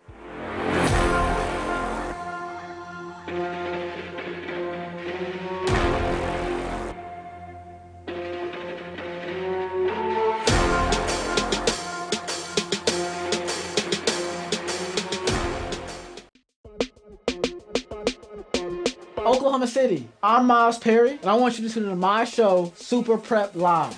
Super Prep Live takes an in-depth look at the Oklahoma high school student athlete and what makes he or she become great at what they do. Super Prep Live can be heard on OKC's CBS Sports Radio 105.3 and Instagram Live. Make sure you tune in and learn about the next great student athlete on Super Prep Live with me, Miles Perry. Injuries don't wait. For business hours, now you can be seen 24/7 for sports injuries. Whether you have a sprain or a broken bone, at the SSM Health Bone and Joint Injury Clinic at 13401 Northwestern.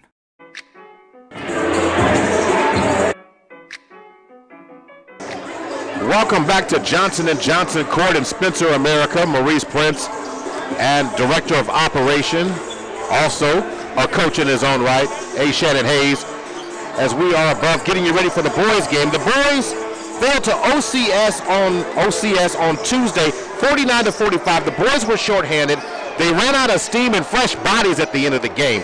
No Jaden Nickens, no Zaire Fisher, no Cameron Cudjoe, and you still got a team that's still learning to play without Ricky Hunt Jr.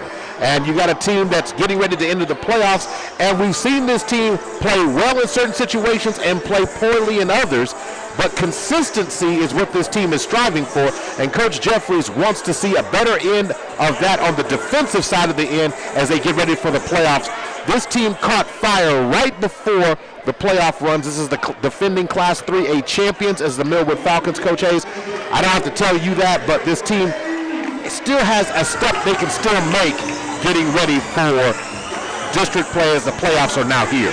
Yeah, I mean, once they get all their pieces back together, I think, like I say, it's going to definitely be a nice run. We did get a really good draw for playoffs, so we're pretty much in a good position. I think as the kids continue to, because even last year we really didn't get our chemistry and dial up until we got to the playoffs. So it's almost one of the things that keeping you focused through the season and then getting you dialed up because you really just ready to want to play playoffs again, you know? Right. Now, they're getting ready to play tonight, the Star Spencer Bobcats. And any time I say a name that ends with Cudjoe, it should make the hair on the back of your neck stand up.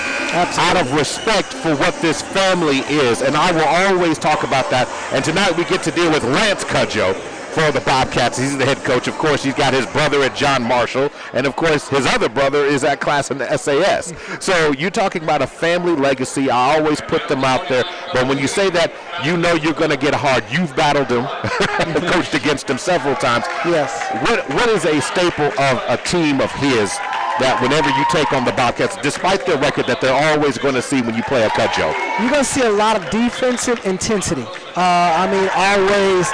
One thing is that if you're going to play for a Cudjoe, you better learn to dive for the ball, never give up, trap, spread it. I mean, so they're going to attack.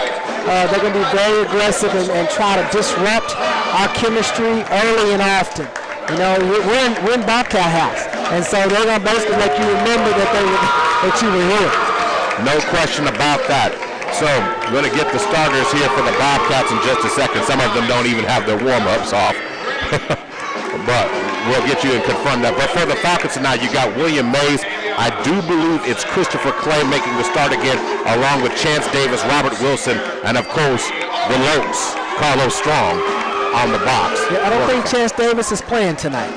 Okay, so Chance Davis might be out tonight, so we'll confirm that in just a second here. So we know that's going to mean another shift again. You have to now rely, if you don't have Chance Davidson, you have to rely on the leadership of Robert Mays to get Willie Mays to get some things going tonight. Mays showed a lot of veteran savviness on Tuesday night, even in the loss.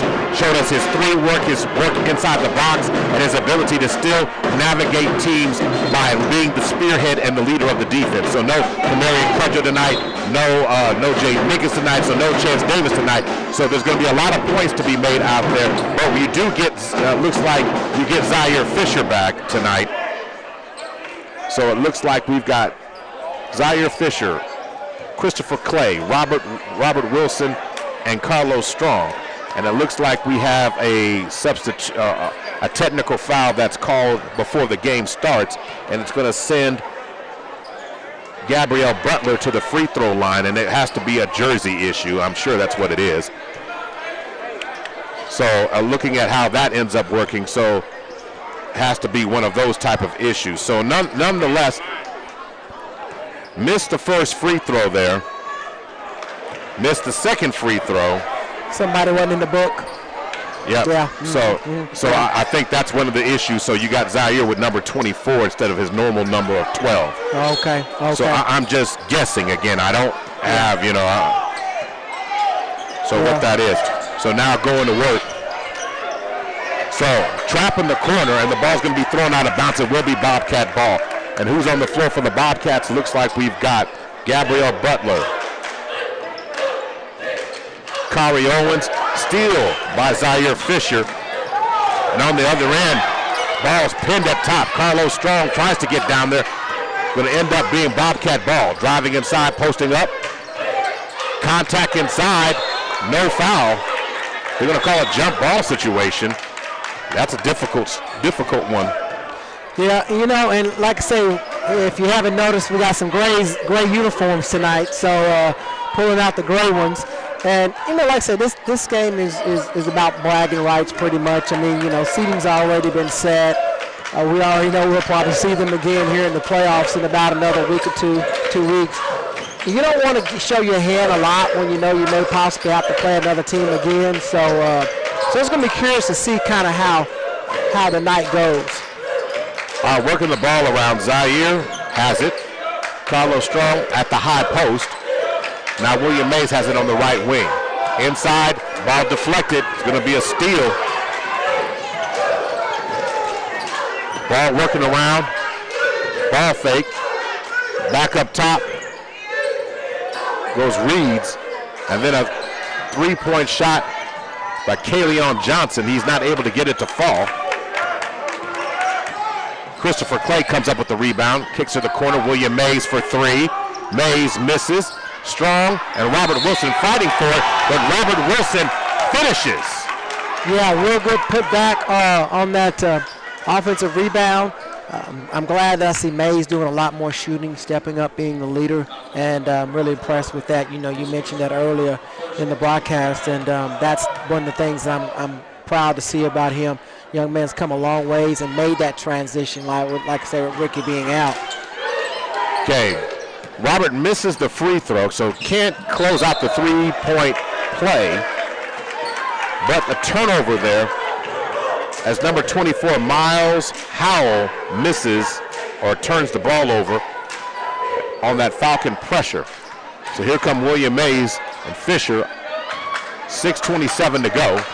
Yeah, Stone Spitz are playing this 1-3-1. Mays. Okay.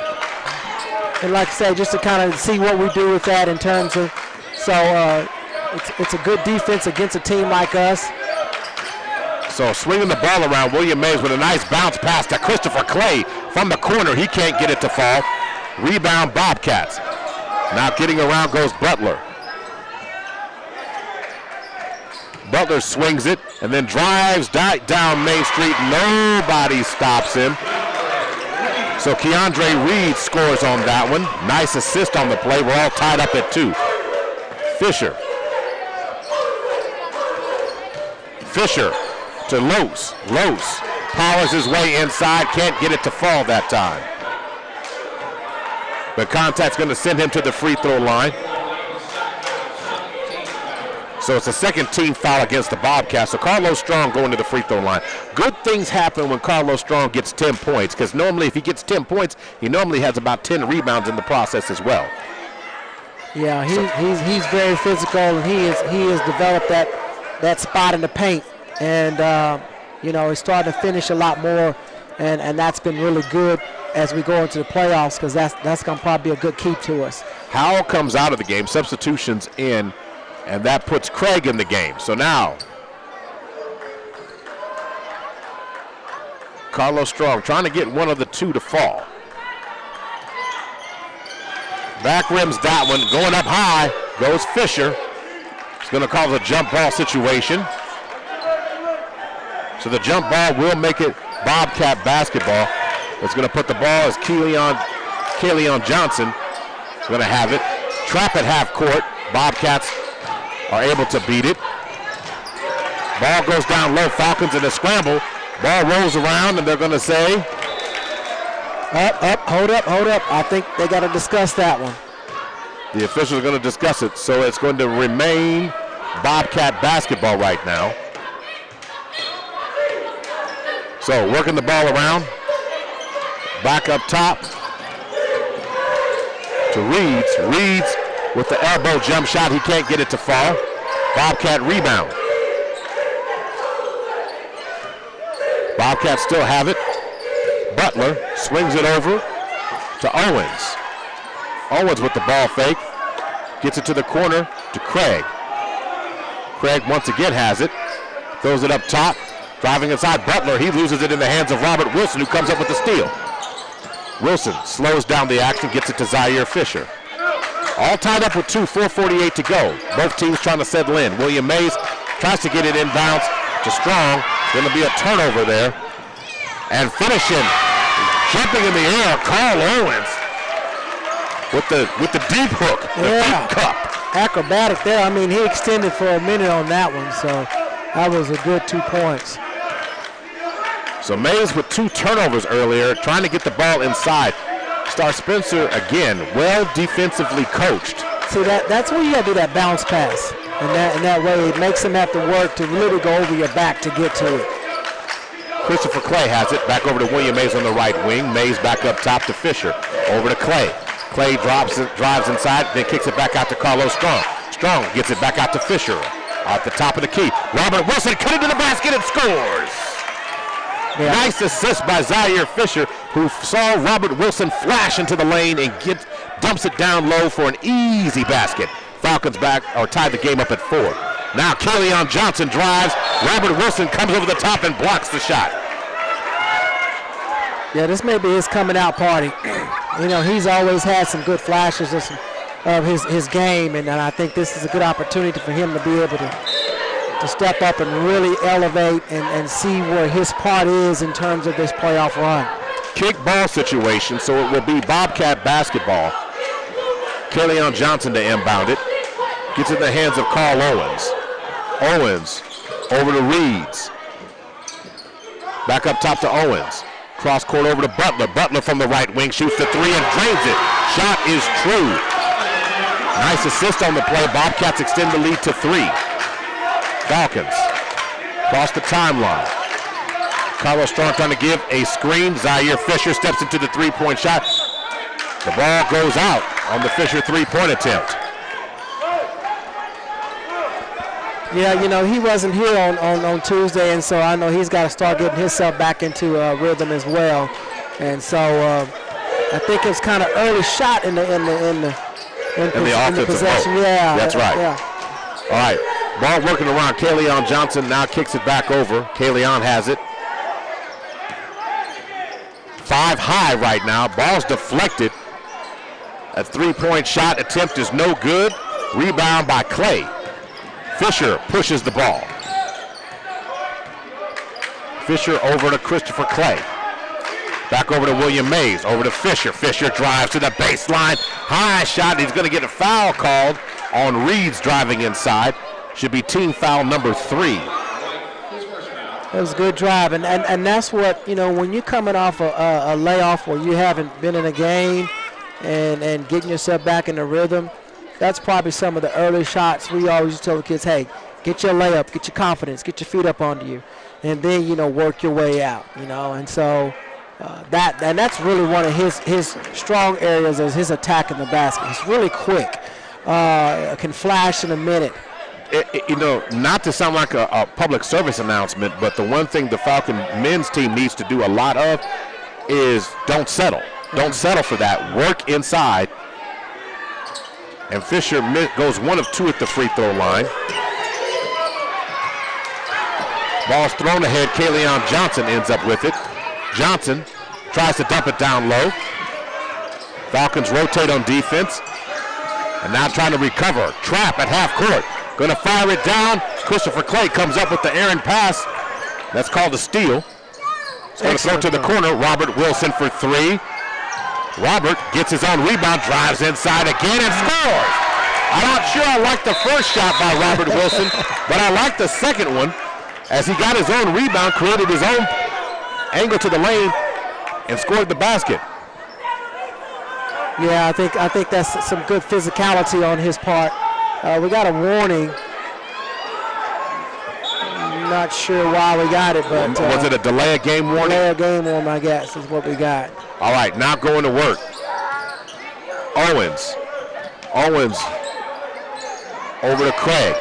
Owens now has it. William Mays on him. They're going to catch William Mays for getting him with the body.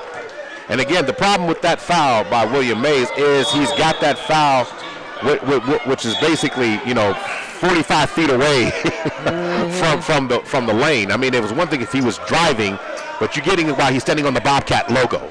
Yeah, but he's always done that. So he's always putting that pressure and trying to get a turnover. And I think sometimes you can be a little too aggressive. I guess for me, the three-point shot attempt by Gabriel's no good. Right. Missed. My thing is, when you're shorthanded, you can't give away, as they're going to call Zaire Fisher for steps with the turnover there. You don't want to just give cheap fouls when you know you're shorthanded. That's one thing if you got your full roster. But in a game like this, when you don't, you need the leadership of William Mays on the floor. And that, to me, that's just a statement that I'm making. And you're right. You're absolutely right. But like I stated, this game has no bearing on playoffs. It has nothing in terms driving to the lane and scoring goes Kaleon Johnson. It's just a bragging rights game pretty much. So you maybe try to do some things that you wouldn't probably do when you know you're in a situation. And I think that's kind of where, because I mean, I've never seen Robert this aggressive. Have you? No. This is.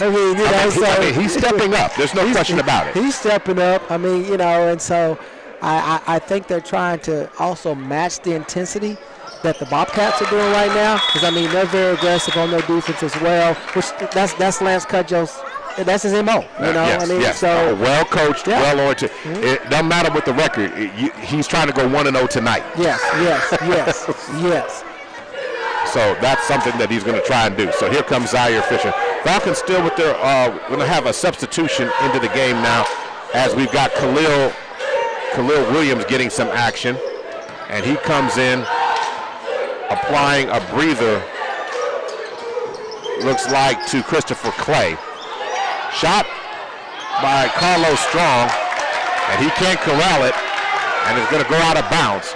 So the Falcons still find themselves down 3, 1 minute to go in the first.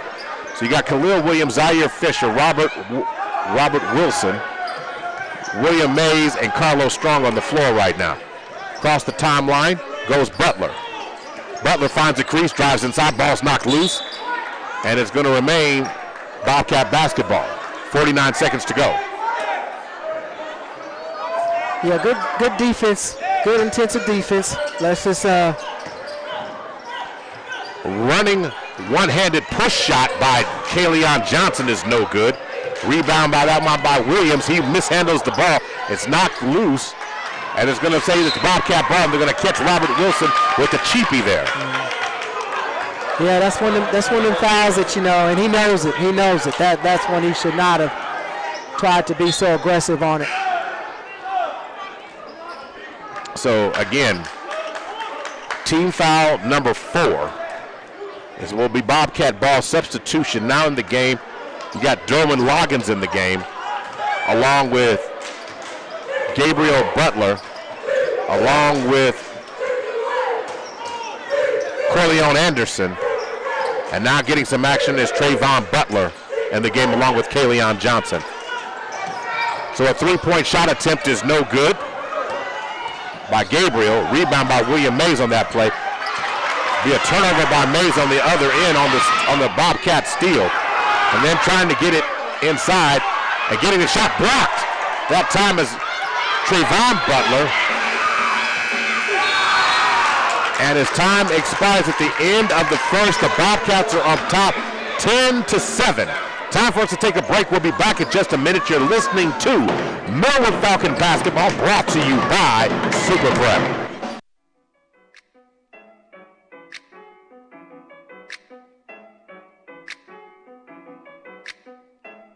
KRNP, K221FQ, Oklahoma City. The all-new Heart and Soul 92.1 and 1140, a Ferry Broadcasting Station.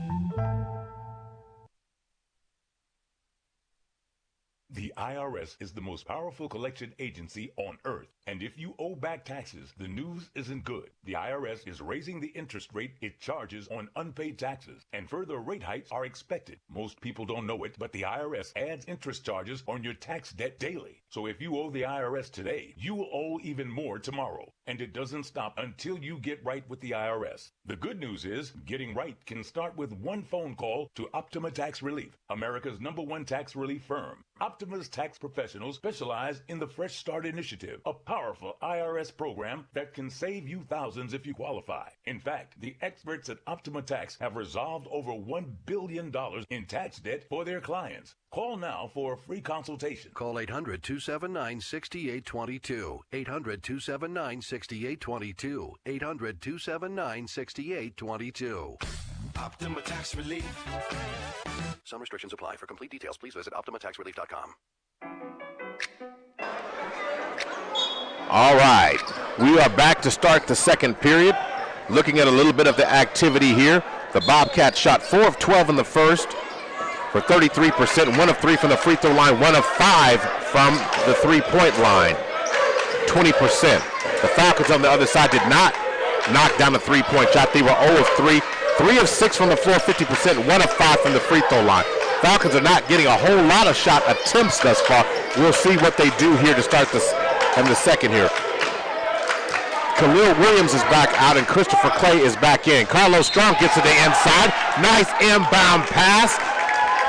Who was that on the pass there? That on the pass, I believe. Was that Mays? I thought that was Zaire. Zaire, okay. So Carlos Strong scores it. It was a bullet pass. I couldn't see exactly how they got the ball worked around. But nonetheless, the Falcons are within 1 as Carlos Strong goes to the free throw line, trying to tie this up. But they moved the ball around, and they worked the ball and was patient. Carlos misses the free throw, and they're going to catch William Mays on the foul that time. Even though he did not get the rebound on that particular play, but Mays gets the foul, and that's dangerous because that's not, if I'm not mistaken, that's William Mays' third foul. His third foul. And see, that's when I go back to the cheap one he gave up at the logo. Yeah, yep. They come back to haunt you now. All right, ball's handed off to Kaleon Johnson. Johnson on the left wing finds the crease with the left hand, dribbles, tries to finish with the right in the air, cannot get it to fall. Ball's going to be rebounded by Robert Wilson after the miss. And on the end, Zaire from the corner. It's a little short on the three-point shot. Going up to get it and pulling it down off the miss from Fisher is William Mays. Fisher gets it over to Clay. Clay ball fakes, kicks it back out to Robert Wilson, William Mays, and they reset the offense. 6:51 to go, Falcons down 1. Zaire Fisher now has it.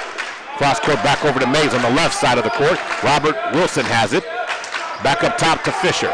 Fisher, deep three-point shot. Heat check, and it's a little cold. That wasn't the best three-point shot, I would say shot selection, Coach, on that one, Coach Hayes. Yeah, especially after the last play where you were able to work the ball in and you were patient enough to let it happen. So turnover on the inbounds plays, and Johnny on the spot was Robert Wilson, who gets the posterizing dunk. Did all that work himself and put the Falcons up by 1. Gabriel gets it to Kaleon Johnson in the corner. Leon is nearly stripped, and he is by Christopher Clay with the steal. Here come the Falcons. William Mays tries to finish at the goal, and he is hit going to the basket hard. Foul on the play. So nice job once again by the Falcons being aggressive, timely. William Mays gets up slow, but he's all right. William Mays is made out of Teflon. All he does is just get up. Yeah, but I would have liked him to go more up on strong on that instead of turning his body, because we could have been talking about an and one.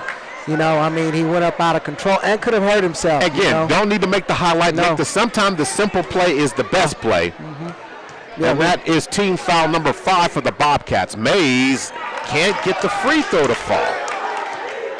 Yeah, and I have a rule on that. Maybe you've heard me say it, and I'll say it again. Free throws are only free if you make them. If not, they cost you. So William Mays gets one more. I'm going to get that on a T-shirt. Start selling that somewhere. Mays spins it. Lefty shoots it, knocks it down. He took his time and got it. Puts the Falcons up by 2. Timeout called on the floor. Looks like it's called timeout by Coach Cudjoe. So we're going to stay here. It's a 30-second timeout. So Coach Hayes, you know, we always talk about it in the era of the human highlights. You always want the best shot you can get for your team and things like that. So they want that, but I think that's a dangerous play. You sometimes just want a simple layup. Sometimes you want the simple, and it's not bad that a player should opt to do that. Yeah. I mean, like I said, I know Tim Duncan basketball is not exciting to anybody, and the young people are going, Tim Duncan? Tim who? I don't know Tim Duncan. But anyway, you know, his fundamentals were so incredible that his longevity was made, and he made his money by knocking down free throws with the angled bank shot. Yep. But you don't ever say, give me a Tim Duncan highlight that you remember. You know, hey, but I mean, he got some rings to prove up it was successful, you know. Oh, he's one of the NBA's all-time best winners. I don't want you to care what anybody say. Coach Jeffries employs the full court pressure now, working the ball cross court, now in the hands of Gabriel. Gabriel on the left wing. Zaire steps out on him. Sidestep three-point shot from the left wing. Shot no good. Rebound Carlos Strong. Here come the Falcons. Zaire Fisher pushes the ball into the front court. Zaire looks it, sizes it, and they're going to call carrying the ball on Zaire. Zaire's doing a little bit too much right now. Needs to settle down a little bit. Yeah, I mean, like I say, you're attacking on a defense that's not moving. There was no gap there, and you're trying to create something instead of just allowing your teammates to get involved and let this evolve. I mean, let the gaps come. Let the game come to you a little bit. Working the ball around left wing, trying to get the ball in the corner, and they do. Driving the ball around goes Reeds. Reeds' shot is absorbed by Carlos Strong, and he says, I can lead the break. He steps back and then gives Zaire Fisher another three-point shot attempt, and the shot is no good. Rebound, it goes in the hands of William Mays, and then Mays goes to the basket and finishes with the left hand after hanging. That's the John Morant version of William Mays there. Exactly what, every time, you know, just focus on that shot. That was a great save by Wilson. Contact underneath the goal. Corleon Anderson is asking, hey, what does it take to get a foul? But again, the officials are letting them play tonight. 14-10 is the score. All right, dribbling at the top now, Butler. Butler fires it down low. Butler gets around Christopher Clay, drives to the basket, and he almost scores it. Foul's going to be called against Robert Wilson, his second team foul of the night. Now going back to the free throw line goes Trayvon Butler. Right now the Falcons have come out on the quarter on a 7-0 run. Yeah, they're starting to get their rhythm a little bit more, and that's good. So, on the angle on that right now, Butler knocks down free throw number 1.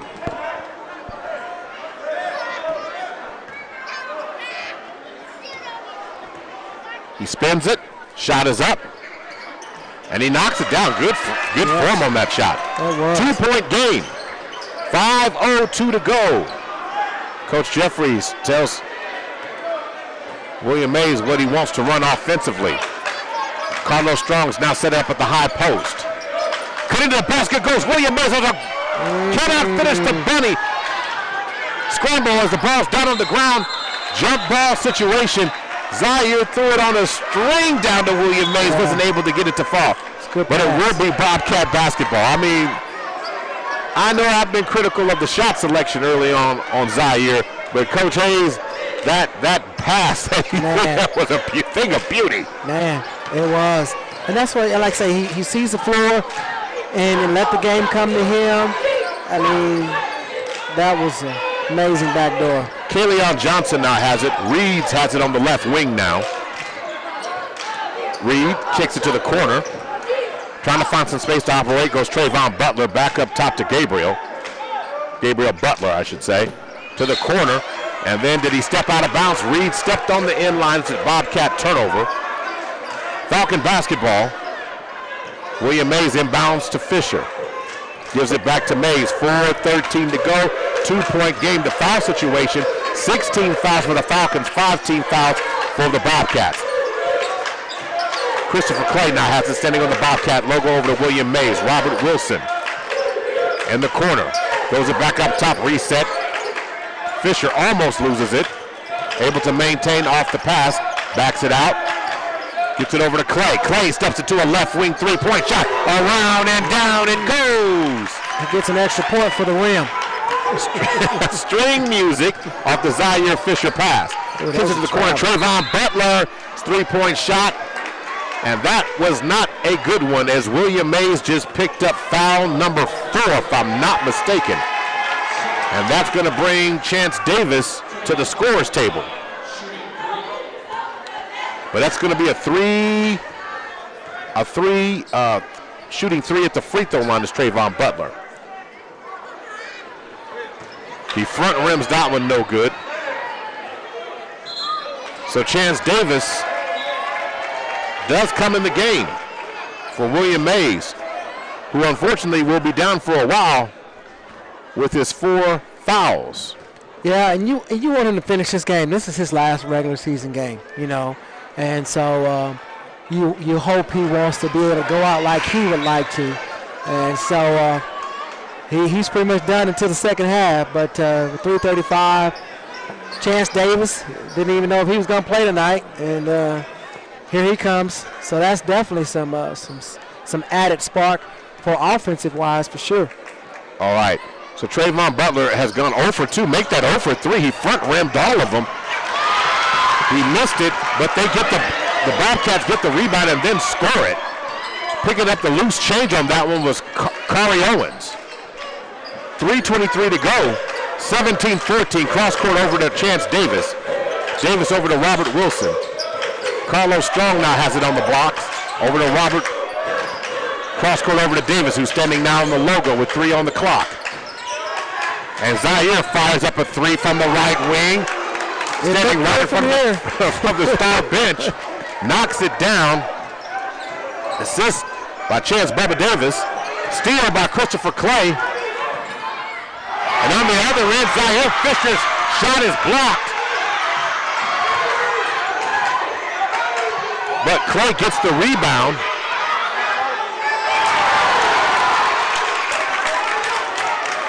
And then Carlos Strong gets that basket on the middle of the lane. 22-14. Falcons up 8. Pass over to Butler. Butler shoots it from the left wing. Carlos Strong comes up with it. Throws it ahead. And on the other end, that should have been goaltending. Christopher Clay misses the shot, but Carlos Strong picks up the change. Or that was Robert Wilson who scored that last shot, wasn't it? Yeah, but that definitely should have been a goaltend on there, because it was literally on the rim, and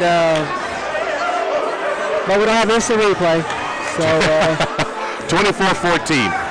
Again, you had to make the basket twice. Yes. So at least they get a chance to score that basket and get it to fall that time. So 24-14 is the score right now. So, again, Chance Bubba Davis comes in the game for Robert William Mays, who picked up 4 fouls. He got, one of them was a garbage one, I have to say that. And I would like to see him get in the game in the second half of this one, as the Falcons now are showing some flow. I was critical early of Zaire Fisher, but now he's starting to show the range of the shot. He now has 4 points on the night overall. Yeah, and like I said, I mean, he just was cold. I mean, and you got to get your rhythm. And I don't know if it's just Chance Davis coming in, because they was clapping as he was coming in. He might have been the spark plug that kind of got this one going. All right, also in the game is Dominic White. He's in the game right now for Carlos Strong.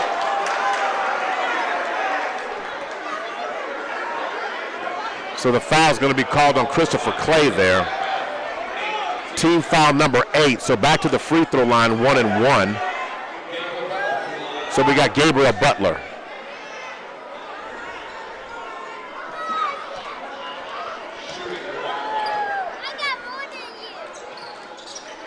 And Butler knocks down free throw number 1.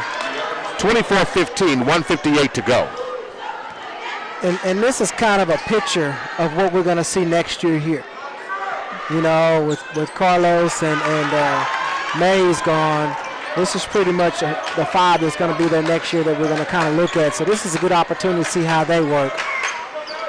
8-point lead for the Falcons. Fisher steps again into a deep 3-point shot, can't get it to fall. Ball's deflected out of bounds, and it will be Falcon basketball.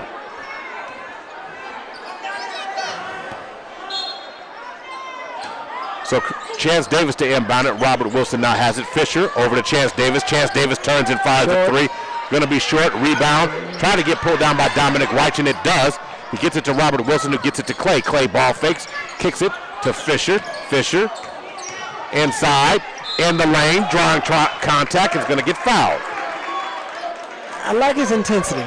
I mean, he's just he's quick. He's aggressive. He's not scared. He's going to attack as many opportunities as he can, and so I'm just looking forward to seeing how he continues to grow in the playoffs. You know, like I say, you know, we're in the month of February, but I mean, you know, they play football until December. I mean, literally the second week in December.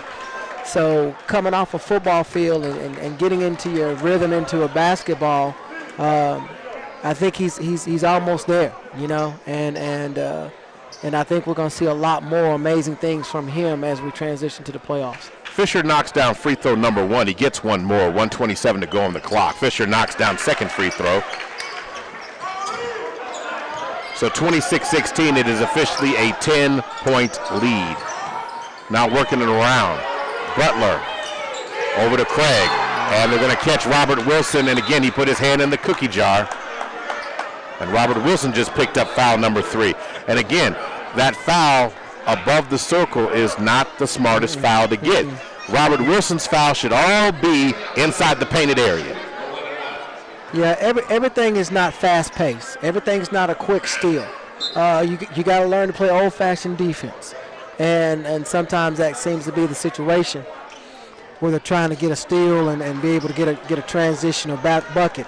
And I get it when it's there, but you got to be able to play smart and know when to do that. And so, okay, Robert Wilson fouled Kaleon Johnson, so he's back at the free throw line. He knocked down free throw number 1 of the first end of the run, 1-1. So it's 26-17, 1:16 to go.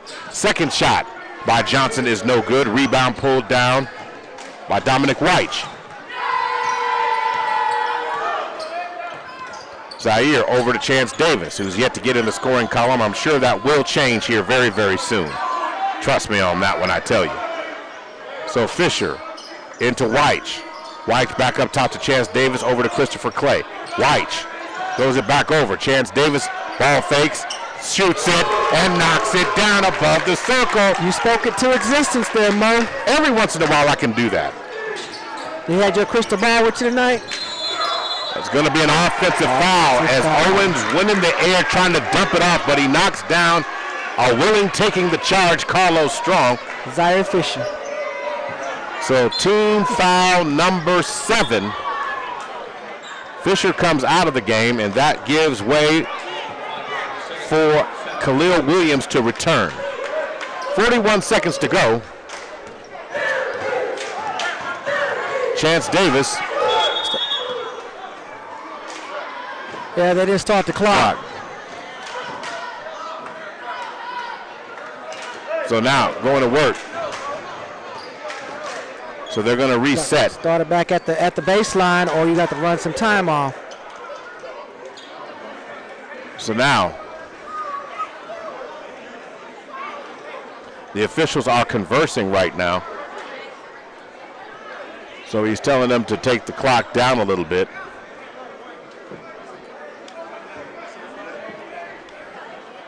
So clock is being reset at the scorer's table right now. The officials are talking.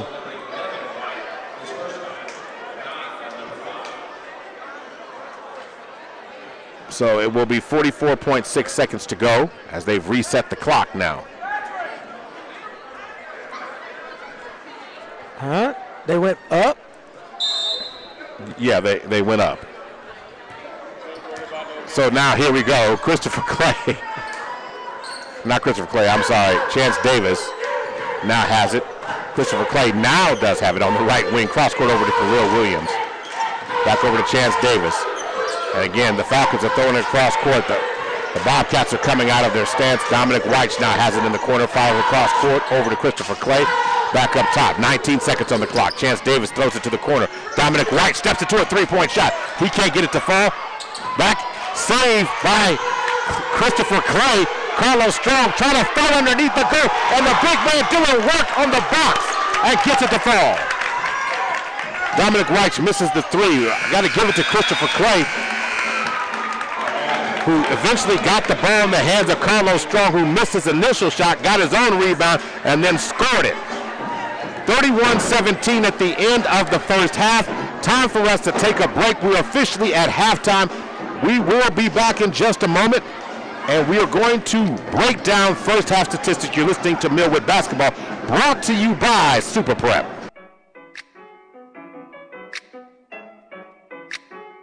Wire Interschool Lesson. Oklahoma City, I'm Miles Perry, and I want you to tune into my show, Super Prep Live. Super Prep Live takes an in-depth look at the Oklahoma high school student athlete and what makes he or she become great at what they do. Super Prep Live can be heard on OKC's CBS Sports Radio 105.3 and Instagram Live. Make sure you tune in and learn about the next great student athlete on Super Prep Live with me, Miles Perry.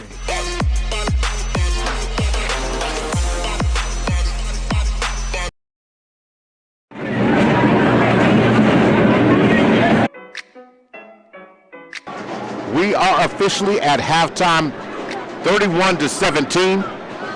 We are going to take a break here, and then we're going to get back to looking at the stats of the first half of this game in just a moment. The Falcons outscored the Bobcats 24-7 in that second period. We'll talk more about it on the other side in just a moment. This is Millwood Basketball, brought to you by Super Prep.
work. At least you get some back support.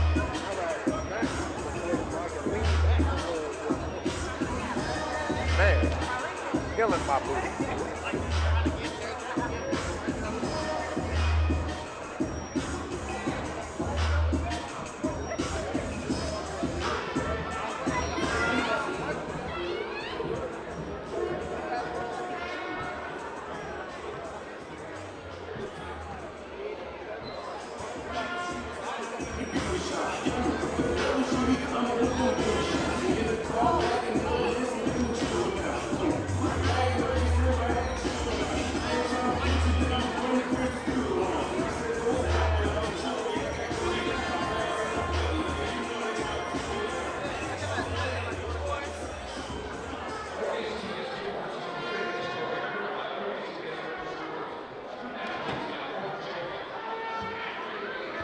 I didn't even know he was talking.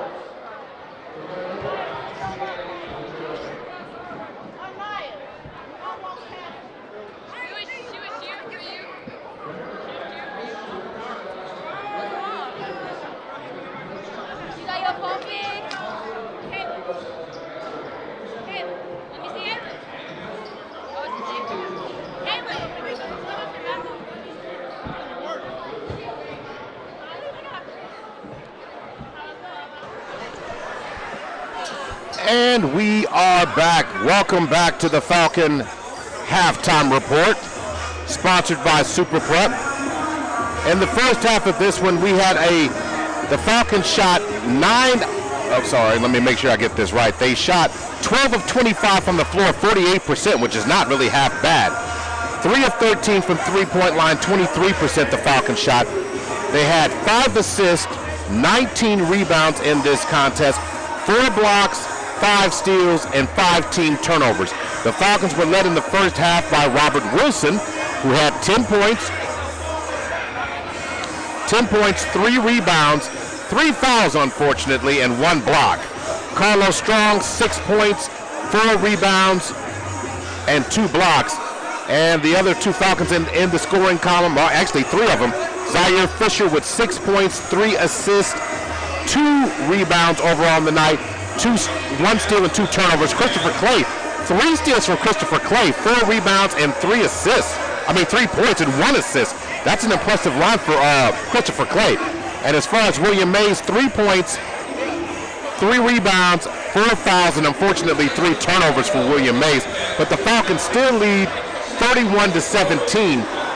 Star Spencer's numbers look a little bit different. They are 5 of 18, 28% in the first half shooting, 1 of 7 from deep, 14%. A total of 6 rebounds, 3 steals, and 7 turnovers.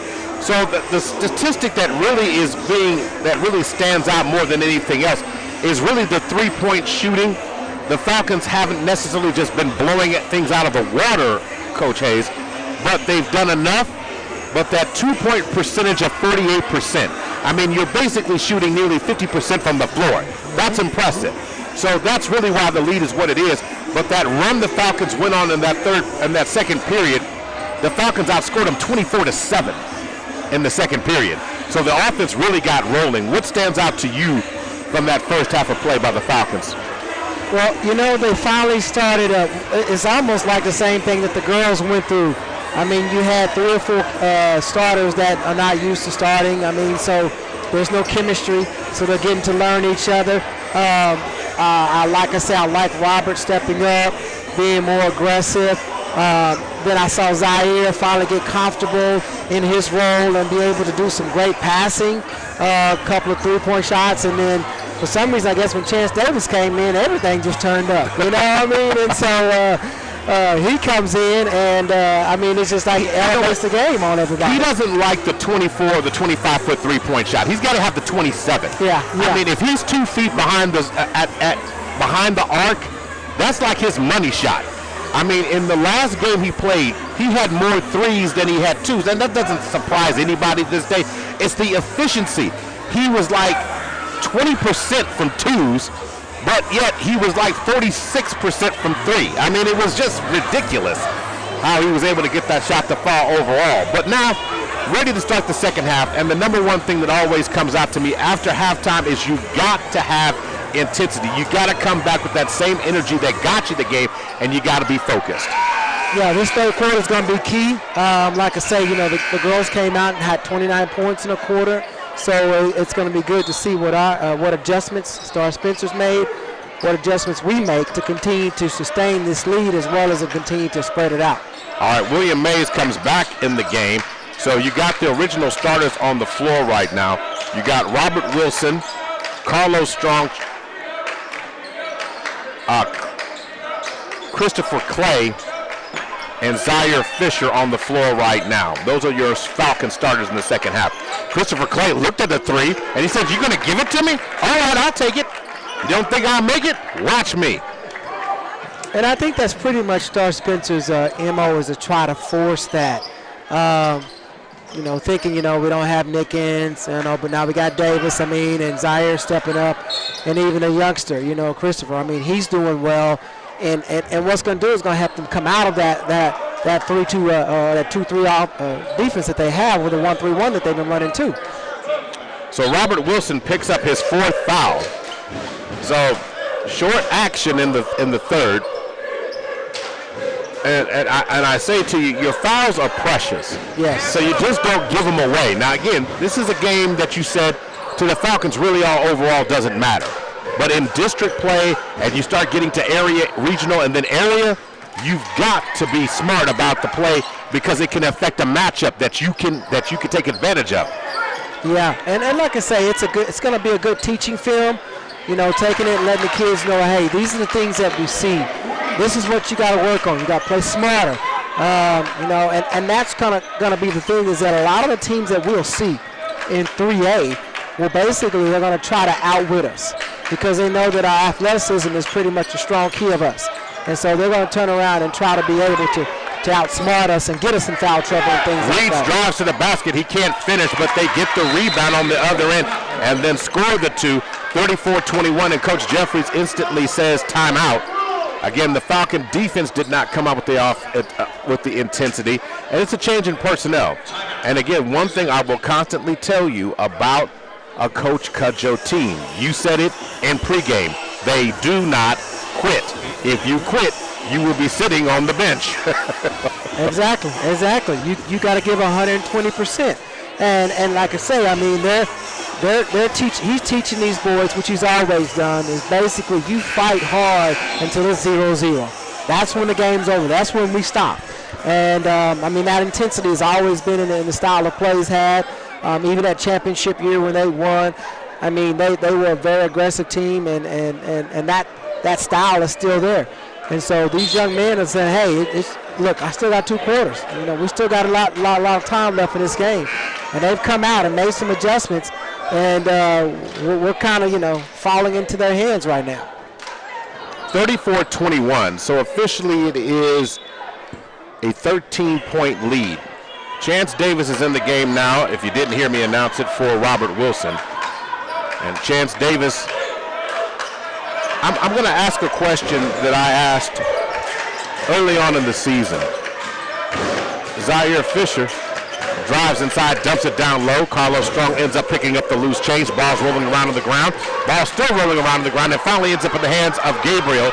And Gabriel said Owens goes to the line, and Zaire is going to get called for the foul for contact on Kyrie Owens, who drove to the basket. A lot of physical play, a lot of bodies falling to the ground. And I always say about hard fouls, when you're playing teams and you got big leads, usually that's when ugliness can come out. So you got to cut that down a little bit, if you're the officials in some kind of way. Do you agree with me? I'm not saying that anybody here is dirty. I'm not accusing anybody of that. I'm just saying that when the temperature gets up and you got a wide margin, the other team doesn't have a chance to win or things like that. Free throw missed. Chance Davis with the rebound. it can lead to some contentious moments.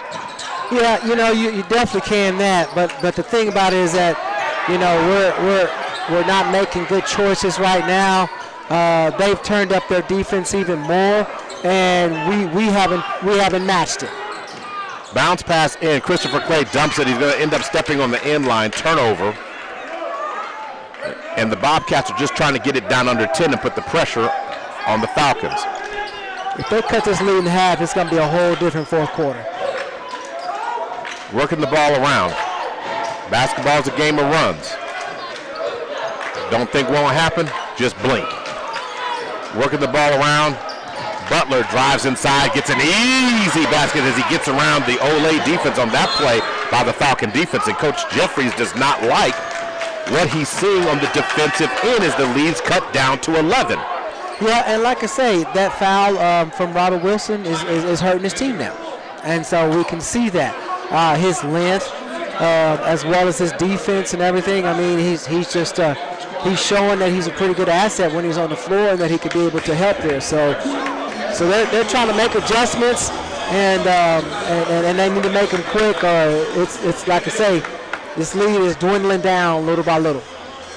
And that's something to me that you have to do. You have to keep your defensive. You can bring your hard hat and lunch pail to a game, but you got to pack defense in there. And you can have all the wonderful, spicy offense that you want, but the defense is what's going to get it done. I was talking a game about Chance Davis hitting that shot last year. And to me, early in the season, he was still riding the wave of that intensity early on, right? Mm-hmm. As the season's gone on, I've watched him mature and learn into the role of that veteran, leader of this, not leader of this team, but he is a leader of this team. And, and with the team without a Ricky Hunt, because you could really use a Ricky Hunt here, because Ricky Hunt makes this a state, I'm not saying they're not state championship caliber team, but what he does is he made it where the talent was overwhelming. Yeah. But now I'm watching the maturity of Chance Davis and how easy the game comes to him now. What have you seen in the course of the year on his improvement as a player? Well, I mean, and we have to realize last year Chance Davis was a freshman, and so now we're talking about a super sophomore, and that's definitely a change where you should see the maturity a lot better, as well as he continues to grow into eventually next year transition to a leadership role. So he don't get that junior year and then stepping as a senior. He's getting it pretty much now in mid-season as well. He's having to take on a different role. Now, 34-23 is the score. Zaire Fisher drove to the basket and got fouled. So now he's at the free throw line getting an opportunity to shoot a couple. Team foul situation. As he knocks down free throw number one, is Zaire Fisher's 7th point on the night, and it looks like Khalil Williams is coming in for William Mays. William Mays gave you some good minutes there without picking up that ever ugly 5th foul in the third. Yeah, and hopefully, like I say, these youngsters can kind of maintain some things a little bit. Maybe he can have a long fourth quarter, and just see how the league goes. If we can just start finishing some plays here and not turn the ball over. Fisher, and they push it lead back up to 13. They're going to call a foul on Fisher there with the arm bar. So Fisher's 2nd foul overnight, foul of this game, 3rd team foul. Foul situation, 3 fouls for the Falcons, 1 Falcons for the Bobcats. Now Gabriel Butler comes back to get it, and Zaire Fisher's going to get called for a foul again. And again, you're fouling the player on the other end of the floor. Coach Jeffries is talking to him about that. It just needs to back up. And again, and the officials now are getting are changing the tone. In the first half, that might not have been a foul. Mm-hmm. The ball inbounds. Turn around with a nice hook shot. Goes down for Miles Howell. 36-25. Back to an 11-point game. Over to Chance Davis. Over to Christopher Clay. Clay cross court over to Fisher. Fisher chases it down. Clay to the corner to Khalil Williams. Williams has it. So what they're doing is in this 1-3-1, they're extending it a little bit to get the clock, get the time started with the ball possession. But really and truly, we need to just overload this and be able to force just kind of like that. Overload and make them have to make an adjustment. Carlos Strong finishes on the rim on a nice assist coming on that play that time by Chance Davis. 38-25. The ball's knocked loose by Carlos Strong, and look at the big man run. He gets it, hands it up to Chance Davis. Unbelievable play. Carlos Strong showing his football skills, going down low to get it. And then Kellyon Johnson goes to the basket strong and draws the contact on Carlos on the other end. But that was the play of the game. Those who are watching that online, you got a treat on that one. And that's sometimes you need a spark. Get that spark, get that hustle back into it. We don't need the game to be tied in order for us to get back aggressive. We need to stay focused on this, finish it. Don't let them hang around. If we've got what we need, just go ahead and continue to push the pressure and make Star Spencer have to step it up even more. All right, that puts it back to a 15-point lead. Correction on that as Kellyon Johnson knocks down a 2, make that a 14-point lead. But it's effort plays like by Carlos Strong that did it on that one. Chance Davis ball fake, steps into a 3-point shot again. It's going to front rim, no good. Rebound Christopher Clay, and he lays it in. And that's the one thing about a 1-3-1 that you got to have is rebound. That is what's the weakest thing about the 1-3-1 is that you got to be able to rebound the ball. So standing above the circle right now is Reeds. Reeds tries to get the ball down low, stolen by Zaire Fisher on that one. Chance Davis chases it down, thinks about a 3, gives it off to Zaire Fisher. Fisher gets it in the hands of Carlos Strong, who kicks it to the corner. 3-point shot by Christopher Clay. He can't get it to fall this time. And on the other end, Gabriel Butler is fouled. Going to the basket Strong on the other end. See, and that to me was not a good offensive series for our boys. We're thinking, oh, we got this. Now we're just throwing up threes and all that. And really and truly, we should have rotated that ball a little bit more and still got to get another high percentage shot. So now, Gabriel Butler at the free throw line knocks down free throw number 1. Khalil Williams comes in the game, giving a breather to Christopher Clay.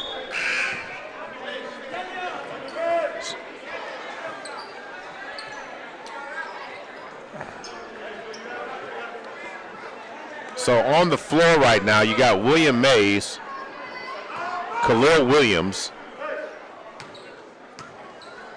Zaire Fisher, Carlos Strong, Chance Davis.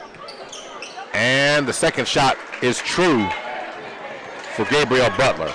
Here comes Zaire Fisher, starting the offense, 28-42. Falcons up.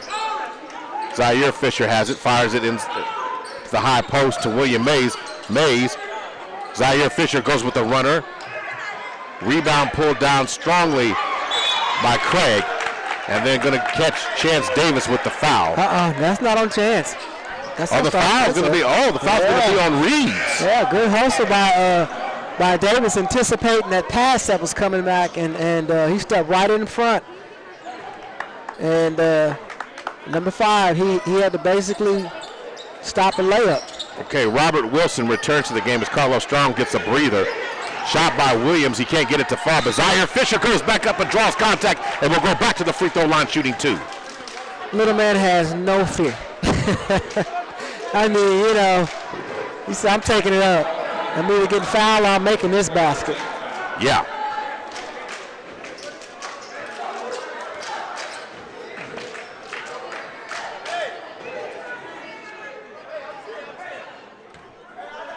So Zaire Fisher shoots it. Back rims the first free throw.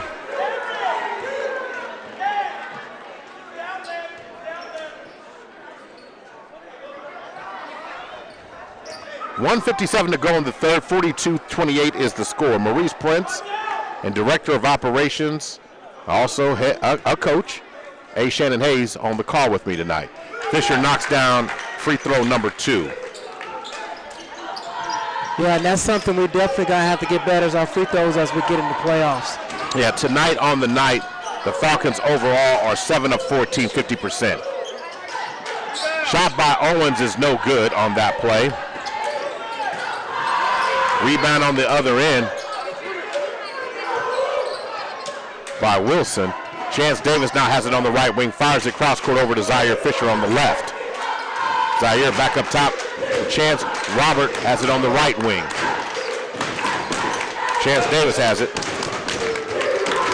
And a three-point shot. Is that Chance on that one? Yeah, that was Chance. Beautiful three-point shot. I mean, just got up there and just like 46-28. Falcons about to extend it to a 20-point lead. Kaleon Johnson's three-point shot is no good.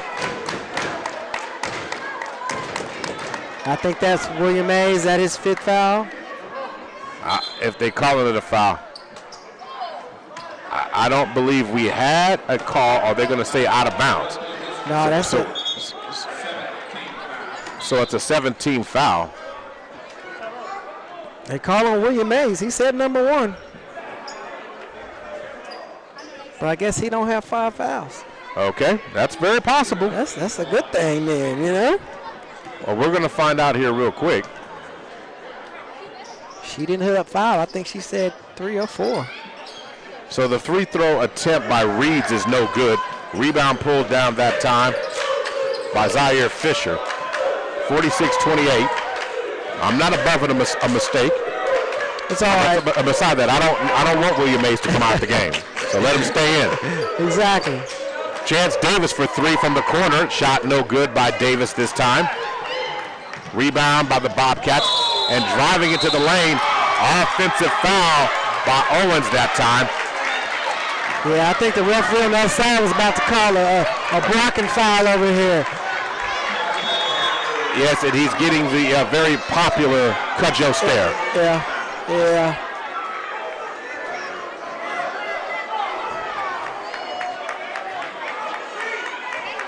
So now going back to work. Offensive foul. It's team foul. Chance Davis now has it. Standing on the logo goes Zaire. Zaire backing up. 18 on the clock. Playing for 1 shot. Zaire has it. Goes it to Carlos Strong. Carlos Strong back to Zaire, who gets it over to Chance Davis with 10 on the clock. Zaire, 7 on the clock. Over to Carlos Strong, who kicks it over to Chance Davis with 3 on the clock. Step back. Short. 29-foot three-point shot's no good. Chance Davis should have stepped up, not stepped back. He missed that 3. But nonetheless, that is the end of the third. 46-28. We'll be back for the conclusion of this one on your Friday night. The Falcons up big, 46-28. You're listening to Millwood Basketball, brought to you by Super Prep.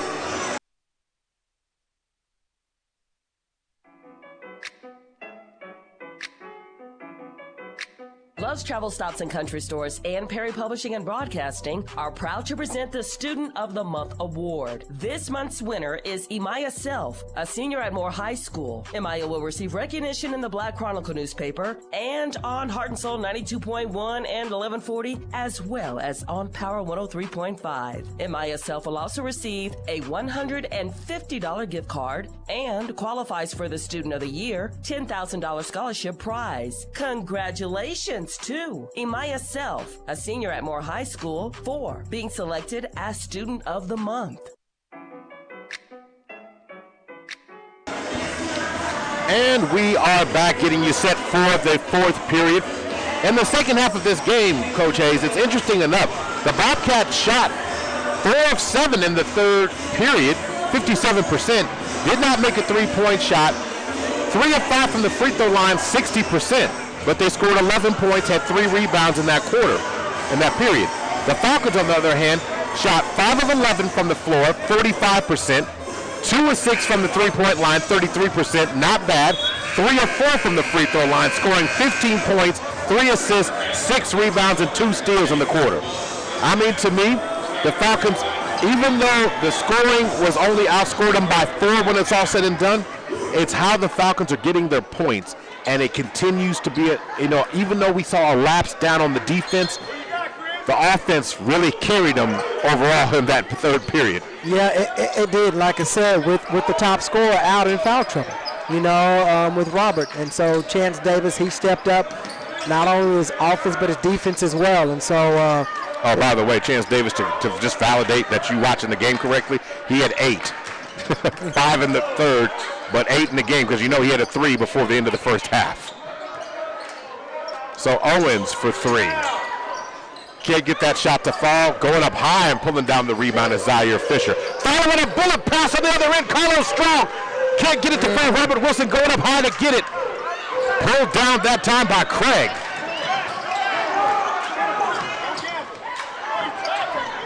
On the other end, going to the basket strong and finishing well goes Keandre Reed's 4-star Spencer. 46-30. Back to a 16-point margin. The Bobcats' object is to get it under 10 and put pressure on the Falcons. Christopher Clay, who's back in the game, throws it back out to Robert Wilson. He loses it. Ball's up in the hands now of Loggins, who goes to the basket strong. Owens, who scores it off the steal. Yeah, they got to look at the floor. When Robert got that ball, 2 people collapsed. That ball should have went to the left to Carlos. And so they got to watch the rotation of this 1-3-1 and how it works and the gaps. And if they just do that, they'll be able to find an easy layup every time. Zaire Fisher. Just like maybe one pass too many, but they're going to call Robert Wilson for steps. But that's there's a layup every time. Once you get past and you see, because they're pulling it out so far, and that's hard to be able to do that 1-3-1 on a half court. That's a long way to run across the court for that top person to be the top of the trap, you know. Kaleon Johnson with a 27-foot three-point shot. The bank must be open in Spencer because he knocks it down. 46-35, and it's back down to an 11-point margin.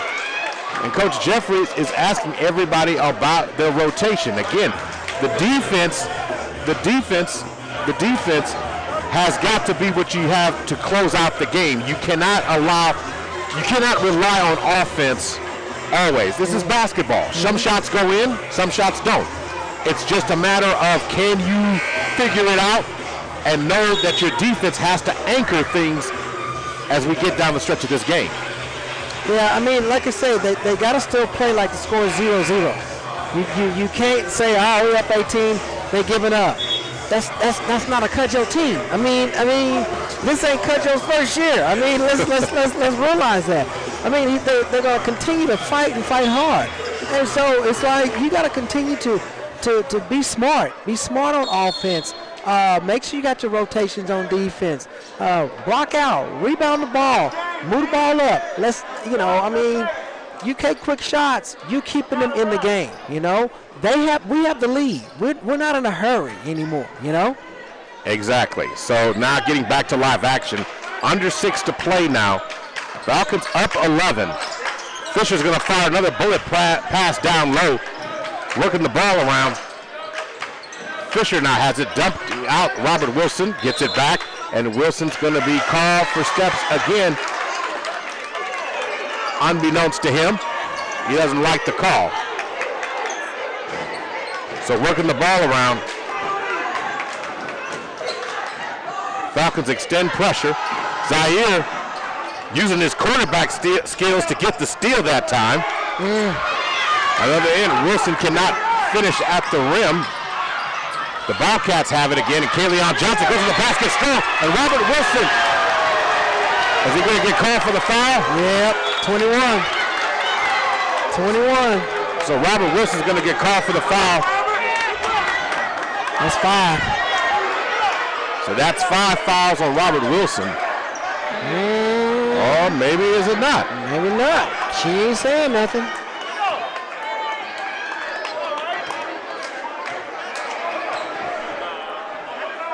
So Kaleon Johnson to the game at the free throw line, and he knocks it down. 36-46. Yeah, that was not a foul.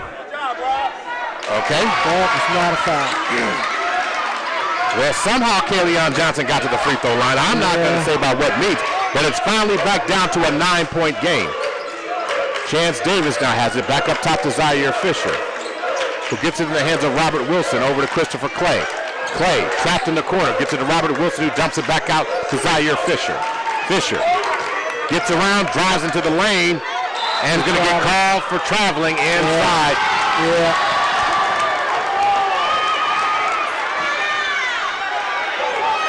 So it won't be too long before William Mays has to come back in this game. Yeah. So Kayleon Johnson spins inside on Robert, and the pass is going to careen and go out of bounds, and it will be Falcon basketball. So William Mays returns back to the game. Zaire Fisher comes out for a minute. Yeah, you need to bring back some leadership in here to kind of calm everybody down. That's not a good pass to go cross court like that when they've got those 3 men right there in the middle. Cross court over again. I don't understand that. Don't throw over on a 1-3-1 like that. Robert Wilson from the elbow, and a nice shot by Robert Wilson, his first basket of the second half. Assist by Chance Davis on that play. Back to an 11-point margin now. Gabriel Butler gets it out to Kayleon Johnson. Over to Owens. Kari Owens on the right wing. Owens finds a crease, flies through the air, can't get the shot to fall. Rebound, Carlos Strong. Christopher Clay. Chance Davis in the corner wisely passes it back up. The Falcons have the lead. Ball's walked around loose. William Mays ends up with it and tries to get the ball in the hands of Robert Wilson. Mays gets it over to Chance Davis, and Chance Davis can't get any space to operate. The officials are letting Star Spencer play a little bit, getting a little bit of the home stuff. So the foul's going to be called against number 5, Keandre Reeds. You know how you were talking about they were trying to get under control. They've kind of lost control a little bit on this.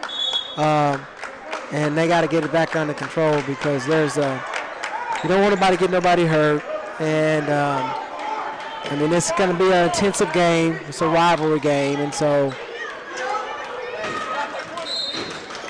now a foul coming up on Trayvon Butler. Team foul number 6, I do believe. So team foul number 6, the Falcons have 8 fouls. So Fisher inbounds it to Carlos Strong, and now Chance Davis has it. Back over to Fisher, standing on the Bobcat logo. Robert Wilson back out to Fisher. Cross court over to Davis. Davis looked at a 3. William Mays on the floor. So you got good ball handlers at every apex you could need. Chance Davis over to Zaire. 3:48 on the clock. 48-37. Zaire on the left wing attacking, then dribbles it back out. Resets the offense, and then retakes the space and throws it over to Chance Davis, now standing on the Bobcat. Zaire's dribbling expedition took about 10 seconds off the clock, and it draws a foul now from Trayvon Butler, which stops the clock, and it will put the Falcons on the free throw line, and he chose the right one to put on the line, Chance Davis. At one point in time, Chance Davis earlier this year went 23 of 25 from the free throw line, knocking down 18 consecutive free throws. And Chance Davis knocks down the free throw. Chance Davis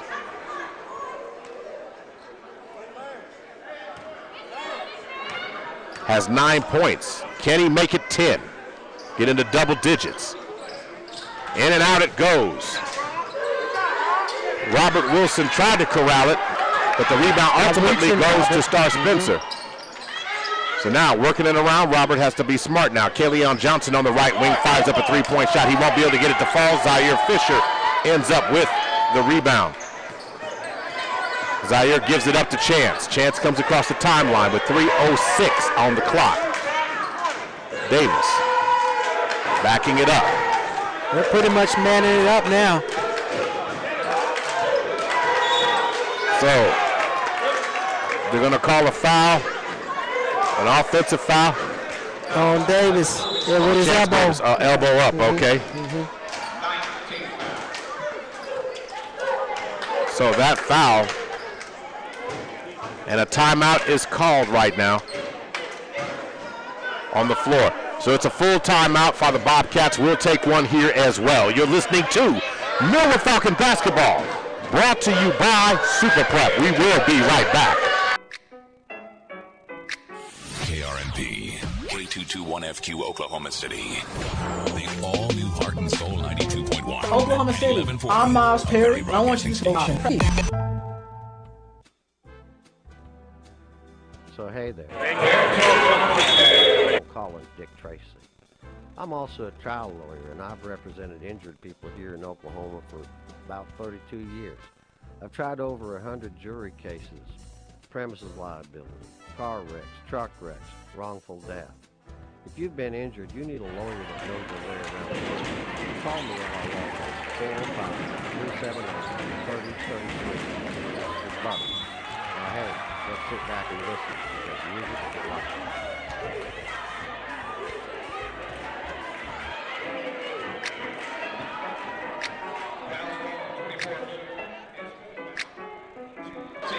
Back to live action now. Driving inside the lane and drawing contact while we were away. Zaire Fisher looks like he's going back to the free throw line. Score is 49-37. Zaire, the one with the foul. Okay, he caused the foul. Yeah, he caused the foul. He's got 4 fouls now. So the officials are going to, or is it a timeout back again on the floor? No, number 23 who got the, he's going to shoot for the and one. Okay, I see it. I can't see it from my vantage point. So we have a down Bobcat right now. So that's the situation we've got right now. So Craig is who is down. Going to give him a round of applause. That is Henry Craig who is down and he's going to walk off. Tanglement went down underneath.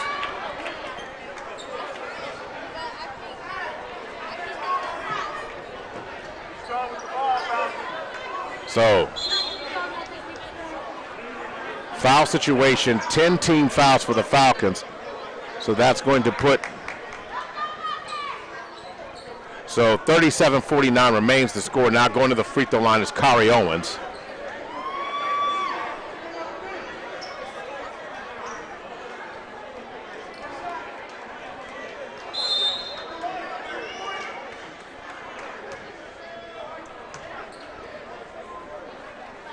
So the shot by Owens is no good. And the ball goes out. And it will remain Star Spencer ball. Yeah, the ball came off the cylinder a little weird there, so it kind of got us out of. And now Carlos Strong is going to get called for a foul here. But that is there in the double bonus now. So this situation, it's 2 shots coming, and that's not what you want here because you're putting, the clock is not moving, Coach, and you're giving them a chance to get even closer in the game. Once it gets under 10, the pressure starts to creep up on you. It's in the back of your mind. They're right here.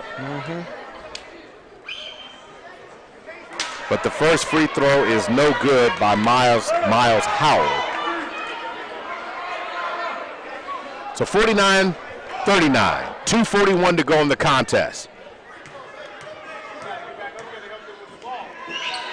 Howell misses both. Rebound pulled down by William Mays. 2:37 to go. Mays across the timeline. Over to Chance Davis on the left wing. And contact made. I know, that should have been a foul right there. Should have been a foul. Yeah. Hit him with an arm bar. Yeah. Chance Davis standing on the logo, hands off to Zaire Fisher. Zaire Fisher curls, going to the basket, and draws contact on Howell. 49-39. So he's got 4. So Howell's got 4 fouls now. So, you know, you want to attack that. And like I say, now they are in a man-to-man, and so you just want to find the exploit the weakness, keep the real offense going until you find that one that you can be able to exploit. And like I say, now you got to go here and make them free throws that you said is free. You know. Well, right now they're not. You can't give him that T-shirt. I can't give him the T-shirt. Can't give him that T-shirt. Fisher misses the first free throw. He'll get one more. since he was fouled in the act. It's 18 fouls to 10 team fouls. So the Falcons will get a chance to be at the bonus, but they can add distance and separation and close it out if they could just knock down a couple of free throws. And they knock down, he goes 1 of 2 at the line on this particular attempt. 50-39, it's back to an 11-point lead. Kari Owens shoots the 3, he can't get it to fall. Rebound this time by Zaire Fisher, gets it over to William Mays. 2:01 to go. Fisher across the timeline now and draws the contact from Kari Owens. Team foul number 9. So 1-1. Zaire Fisher goes back to the free throw line with 1:57 on the clock. Keandre Reeds comes in for Kari Owens.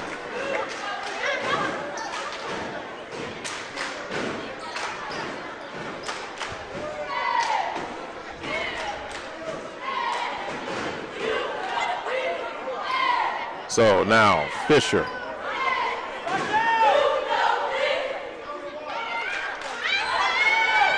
So Fisher shoots it. Knocks it down. 51-39. I mean, they're pushing the lead back up.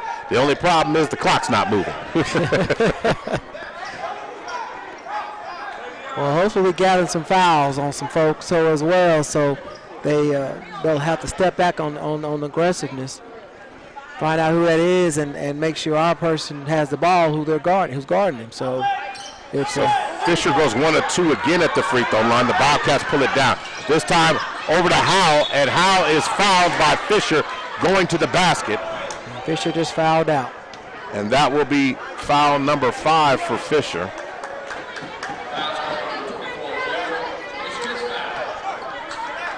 So that's going to put Robert Wilson back into the game.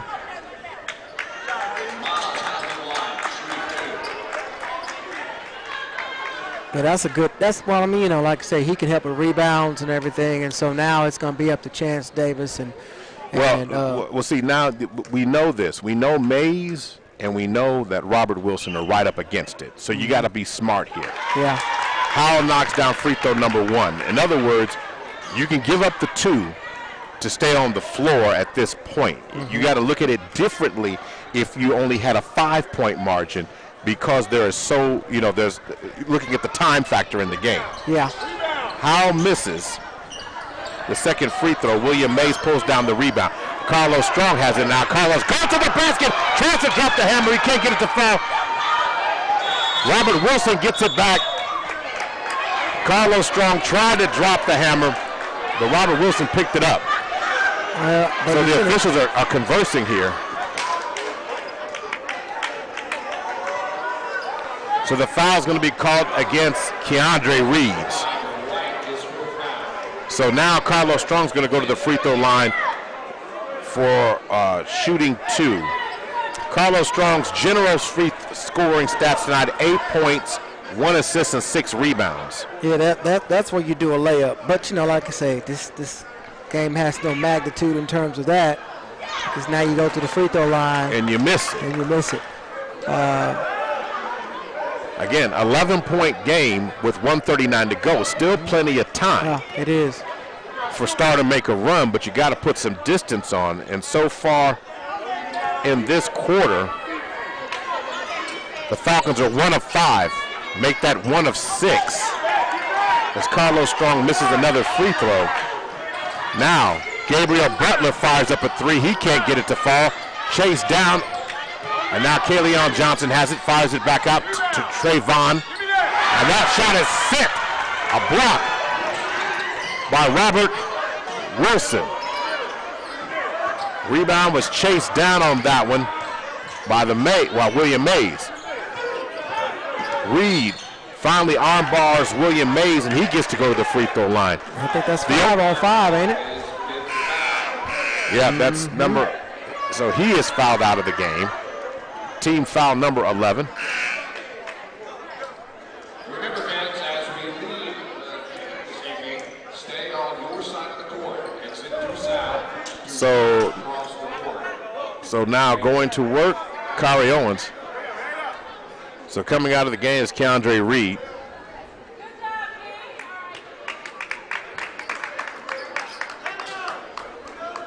So William Mays back on the line.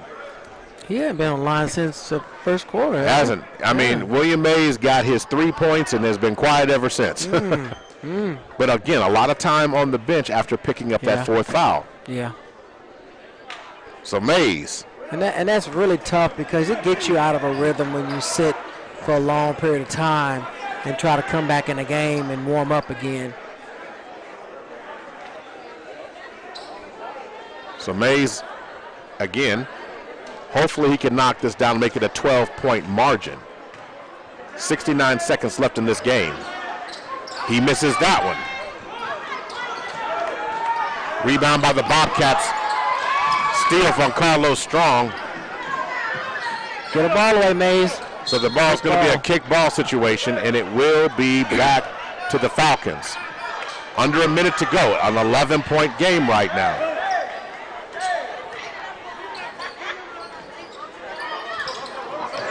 So now timeout's going to be called by William Mays as good ball denial. And again, Coach Cudjoe's team are situational basketball. So that's one of those situations that you have right there. So 57 seconds left to go in this contest. It's a 30-second timeout. We're going to stay right here. At the conclusion of tonight's game, Director of Operations A. Shannon Hayes will select the player of the game. You know, but I'm really got to point this out. I mean, we can talk about this more briefly during post game. Before this game, the Falcons are 10 of 24 from the free throw line, 42%. That's good from 3 points, but not good from free throws. From the free throws. And particularly in the second half of this game, they are 6 of 14, 43%. And the quarter, 1 of 5. Just nasty. I'm sorry, I'm not looking at that. That was 1 of 5 in the first quarter. I got to look at it what the fourth is. Chance Davis is hit by Trayvon Butler. Team foul number 12, so that will put as Trayvon has fouled out. So into the game now is Derwin Loggins, but Chance Davis is at the free throw line. Can Chance Davis end the 0 streak on the free throw line? Can he, Danny? Can he? Yes, Chance Davis does. And that finally gets him into double digits on the night. Now we can exhale a little bit. Because the three-point shooting hasn't really caught on in the second half for Spencer. So 11 points now for Chance Davis. Is back to a 13-point margin. Now the ball's going to be stolen by Robert Wilson. And Robert lays it in nicely. There you go. Robert gets the steal. And he gets the deal as he scores it. Kaleon Johnson on the other end makes the basket. 55-42 and 31 seconds to go. Chance has got to watch that elbow. He's going to get called for offensive foul on that. Chance Davis back over to Robert Wilson. And Carlos Strong drives to the basket again in contact. And we'll go back to the free throw line. And the Falcons can pretty much, with time, is the biggest asset now. Yeah. So the Falcons will win tonight's contest. You can say it, but it took under a minute and us missing so many free throws, and that's something we'll talk about a little bit more, because these are the things that championship teams do. They knock down key baskets. So Carlos Strong misses the free throw. You know, if I'm Coach Jeffries, next week that's what we're doing. Yeah. We're gonna have a day of free throws. You know, it used to be where you would have everybody would get 2 free throws, and for every one miss, we were gonna run. That's how many suicides or whatever we'd run. So put a little pressure on you, let you know how important they are. Inside, shot is going to be blocked that time by Loggins, and he can't get it to fall. And as time expires, the Falcons are victorious by the score of 56-42. So congratulations to the Falcons winning this game. It does not have an impact on district tonight. The Falcons already had that, so we're going to take our quick and last break of this game. We'll be back with post-game in just a minute. You're listening to Millwood Basketball, brought to you by Super Prep.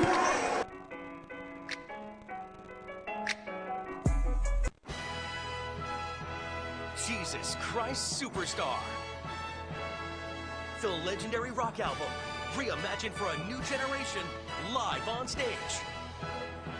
The Guardian hailed it a gorgeous, thrilling, heavenly musical. The New York Times praises it an adrenaline-pumping production. The iconic musical phenomenon, Jesus Christ Superstar.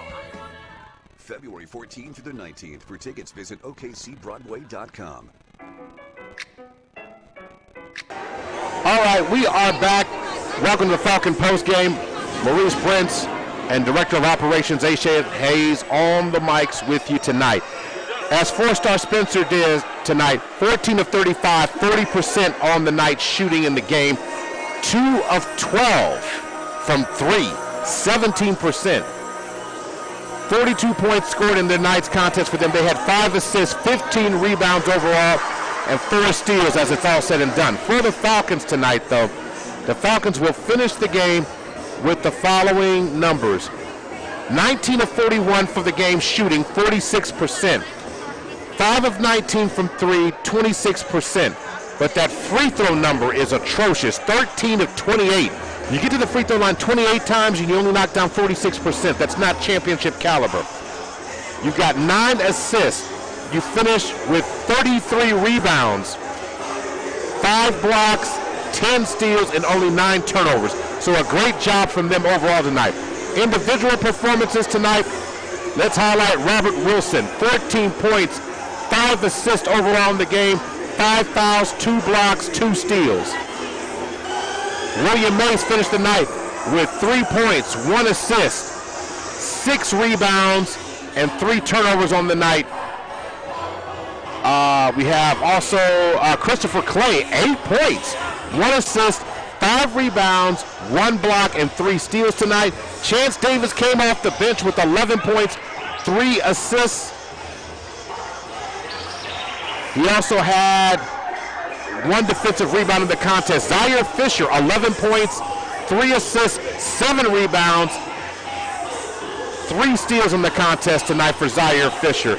And Carlos Strong, 9 points overall, 1 assist, 6 rebounds, 2 blocks, and 2 steals. And to me, the rug burn he got in the middle of the court is the play of the game. That series where he dove just like it was a live football, gave up his body, and threw it ahead for a Chance Davis assist was beautiful.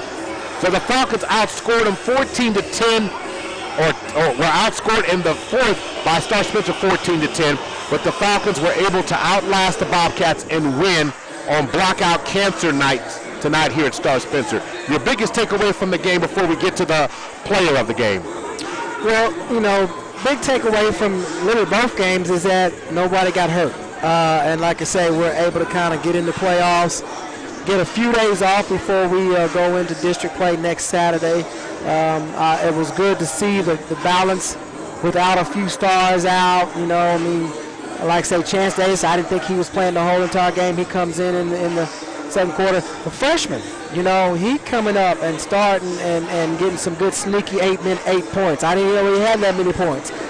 So, I mean, there was some really key good things I liked about that. There's a good spark of intensity that if they can maintain that, they can really be able to sustain where they'll pretty much keep a lead where people can't be close to them during playoffs. So there's a lot of good things I liked about seeing that tonight. But we'd like to say free throws is definitely something that we've got to work on.